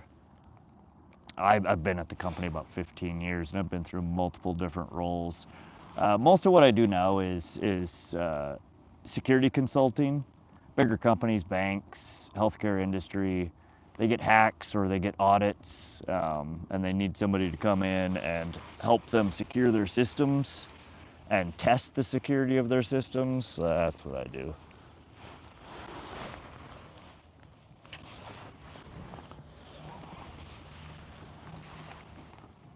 Still some programming, some IT work, mostly security consulting though. Come on, ladies. Pond fish. See an alligator? I don't think so. See ya. Welcome to the stream. Paul, do you hunt elk or any wild game? I haven't hunted in years. I've been thinking about getting a license maybe next year to go hunt for a calf elk. I like elk. Elk is one of my favorite meats to eat. White hat hacker, essentially.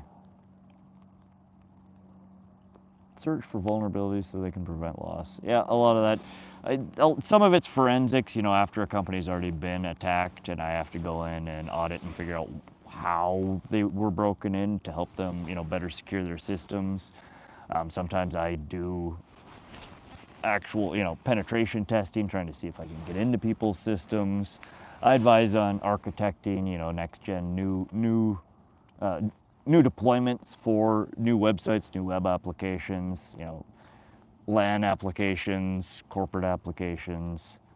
It kind of, it depends on what work comes in. How are the rules for a resident? Can you hunt all public? Yeah, so state land is accessible. There's block land management. National forests. There's hunting in most of it.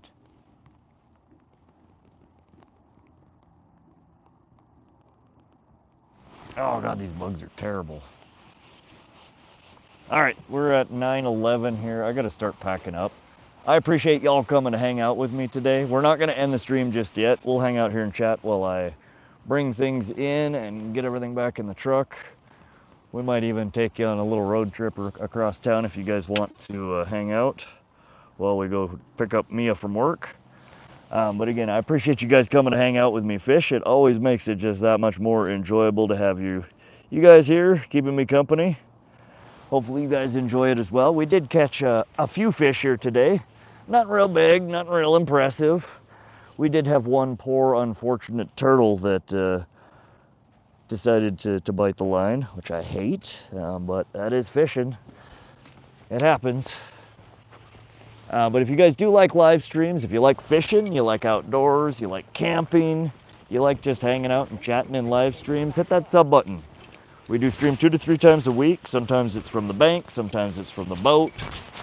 We fish for all different species. Come hang out. Come chill with us while we catch fish. We have a blast. I'd love for you guys to come on the journey.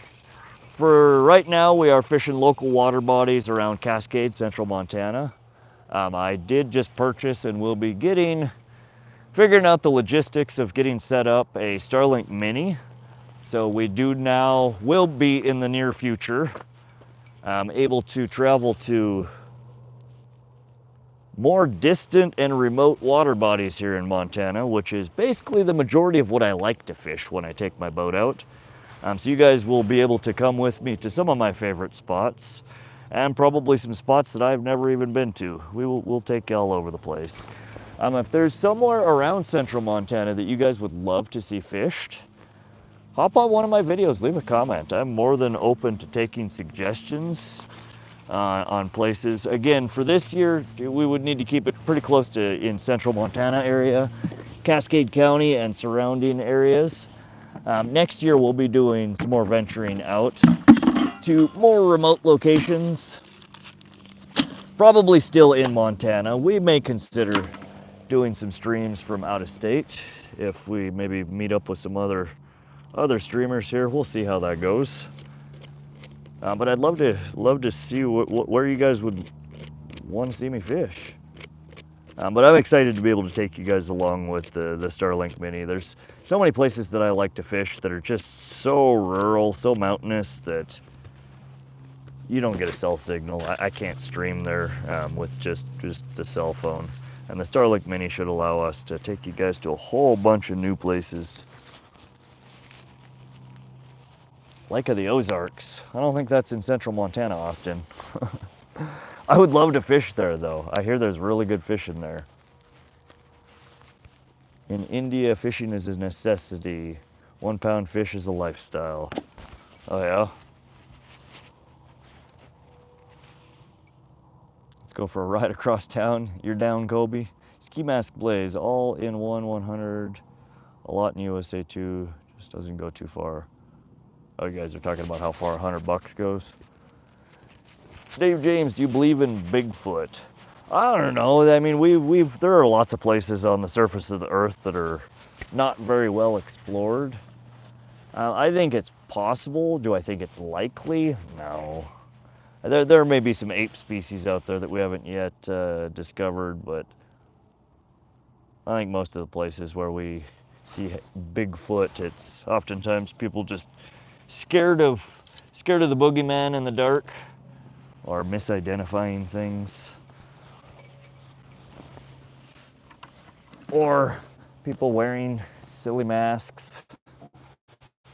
Oh, this day and age, I was just thinking about that the other day. You know, it used to be somebody has a grainy video of something, it's like there might be some legitimacy because there's a video. You can't trust anything you see on video anymore. There's all this AI crap going around. You can't even trust your own eyes. Which, I don't know, that's just weird to me.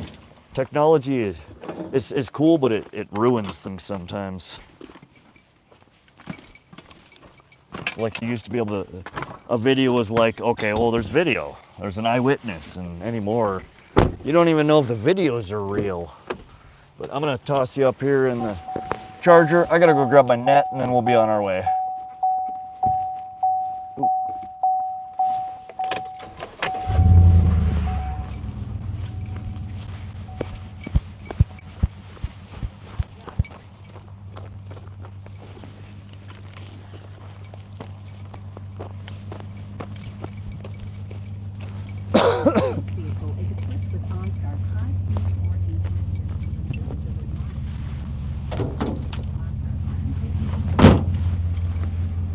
What the hell was that? I have driven this truck for 3 years now and I have never heard it blab about OnStar. What was that? Why was that? Apparently it's equipped with OnStar 4G service. The AI footage I see is better quality than this stream. Yeah, some of it's scary good. It's cool, but it's just, I mean, it literally means you can't trust your eyes anymore. Some of it's really bad and really easy to tell. Not all of it is, though. Who's in the back seat? Nobody. Y'all are in the back seat. All right. We're gonna flip you around so you can see where we're driving. Are you AI? No, my friend, I am not AI.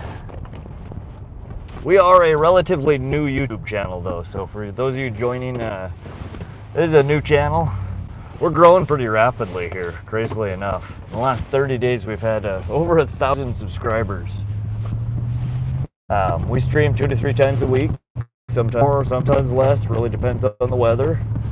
But I'd love if you guys would like to come along and hang out and fish, hit that sub button, come back, hang out with us. We got a really good group of people in here. All my mods are really friendly. Bulk of the people that come in the room, a lot of you guys are returning viewers, and I appreciate that. It's really cool to see all these same names in here when I go fishing. Getting to know some of you, it's been fun. Some of y'all are a little weird, but I like weird. Weird's good too. Got dark quick, yeah, it did. This time of the year, so we've been losing like, it's something like eight minutes of light every day, I think is the last thing that I read. And we're at the part of the year where days aren't getting longer, they're getting shorter. It's darker earlier. This time 3 weeks ago, it would have been still completely light outside. We were streaming until 10:30, and it's only 9:19 right now, and it's basically dark. So days are going to keep getting shorter, but we will keep streaming. But we are just right on the edge of, this is Great Falls, Montana. This is where I grew up. I don't live in Great Falls anymore. I live about 15 miles out of town, kind of in the boonies. It's a small town. It's a nice town, though. It basically exists because of the Air Force base that's here. We have Malmstrom Air Force Base, which is a fairly large military installation. And a lot of the population, a lot of people that come to Montana, specifically to Great Falls, they come here because of the military. They're either in the Army, in the Air Force, or have a family member that's in the Air Force, or they may be retired Air Force. But other than that, it's kind of a farming community. It's a nice place though. Not a lot of crime. Gets very cold in the winters though, way too cold. That's pretty much the only thing I don't like about Montana, is how cold it gets here and how long the cold stays. But it's one of those things you kind of just get used to. After a decade or two of living through it, it's just another thing.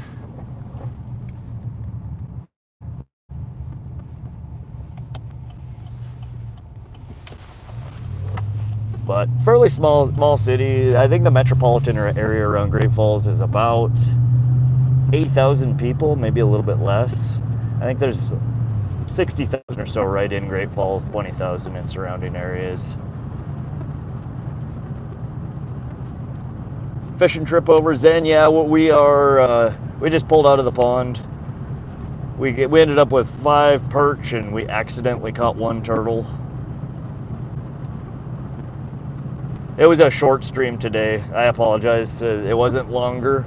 Our weekday streams are typically going to be shorter streams because I do still work full time. While I am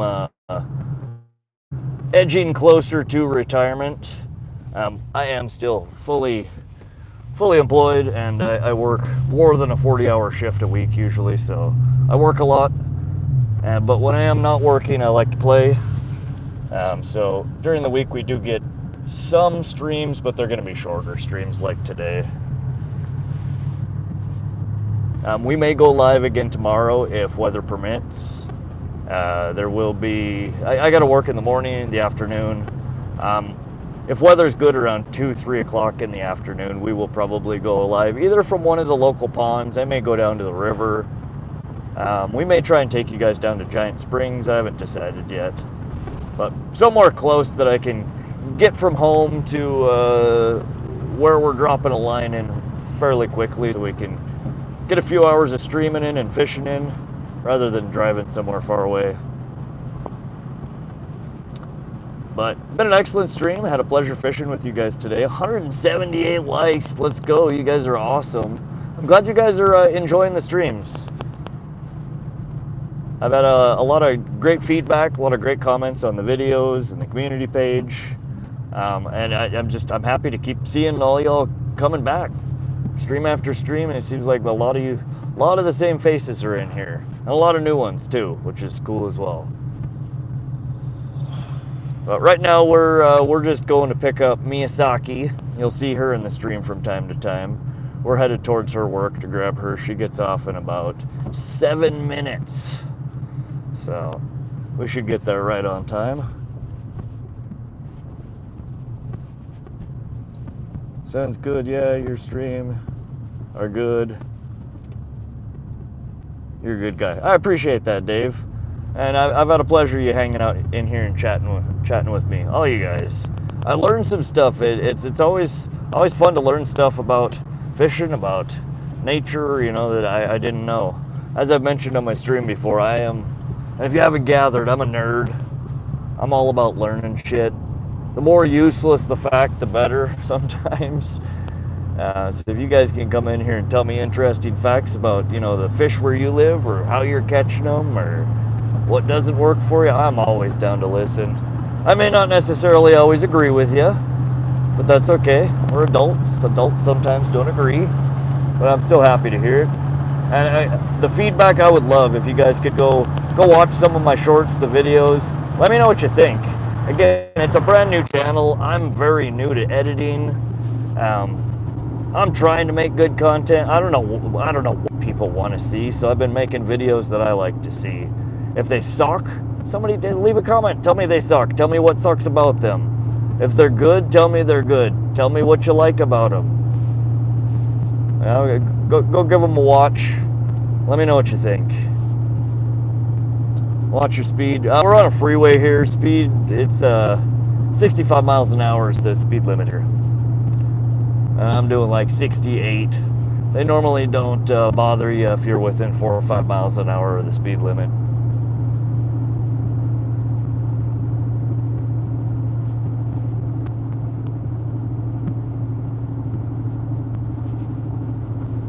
Zen said, yeah, I'm new, but I'm staying. I appreciate that.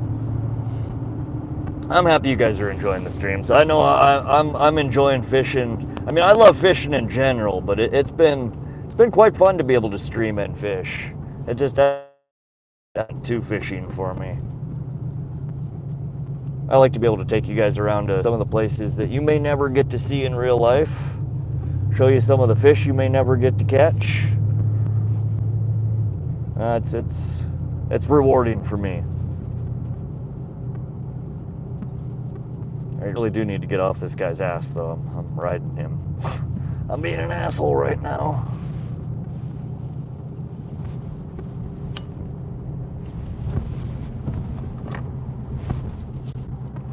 And this merge right here, I hate so much. So this right lane here is another highway that feeds in. So there's basically two off ramps that both spit out into the same. This is 10th Avenue South. They spit out onto the same road at the same spot, but then the exit, you have to cross that lane. It's like y'all ever heard of that game Frogger? Every time I get off on that exit and try and cross there, I feel like I'm playing Frogger.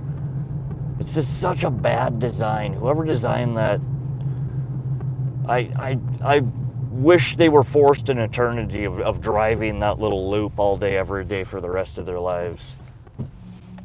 It is so accident prone. It's so hard to see people coming up from that other on-ramp and then having, like 50 feet to get across a lane of traffic to get to the exit. It's just maddening. It's so dangerous. Used to love Frogger. I kind of hated that game, honestly.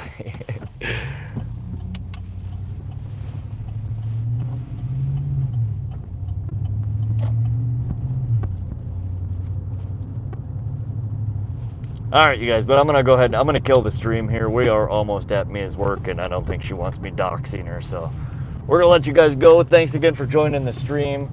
Have a wonderful day. We will see you again real soon.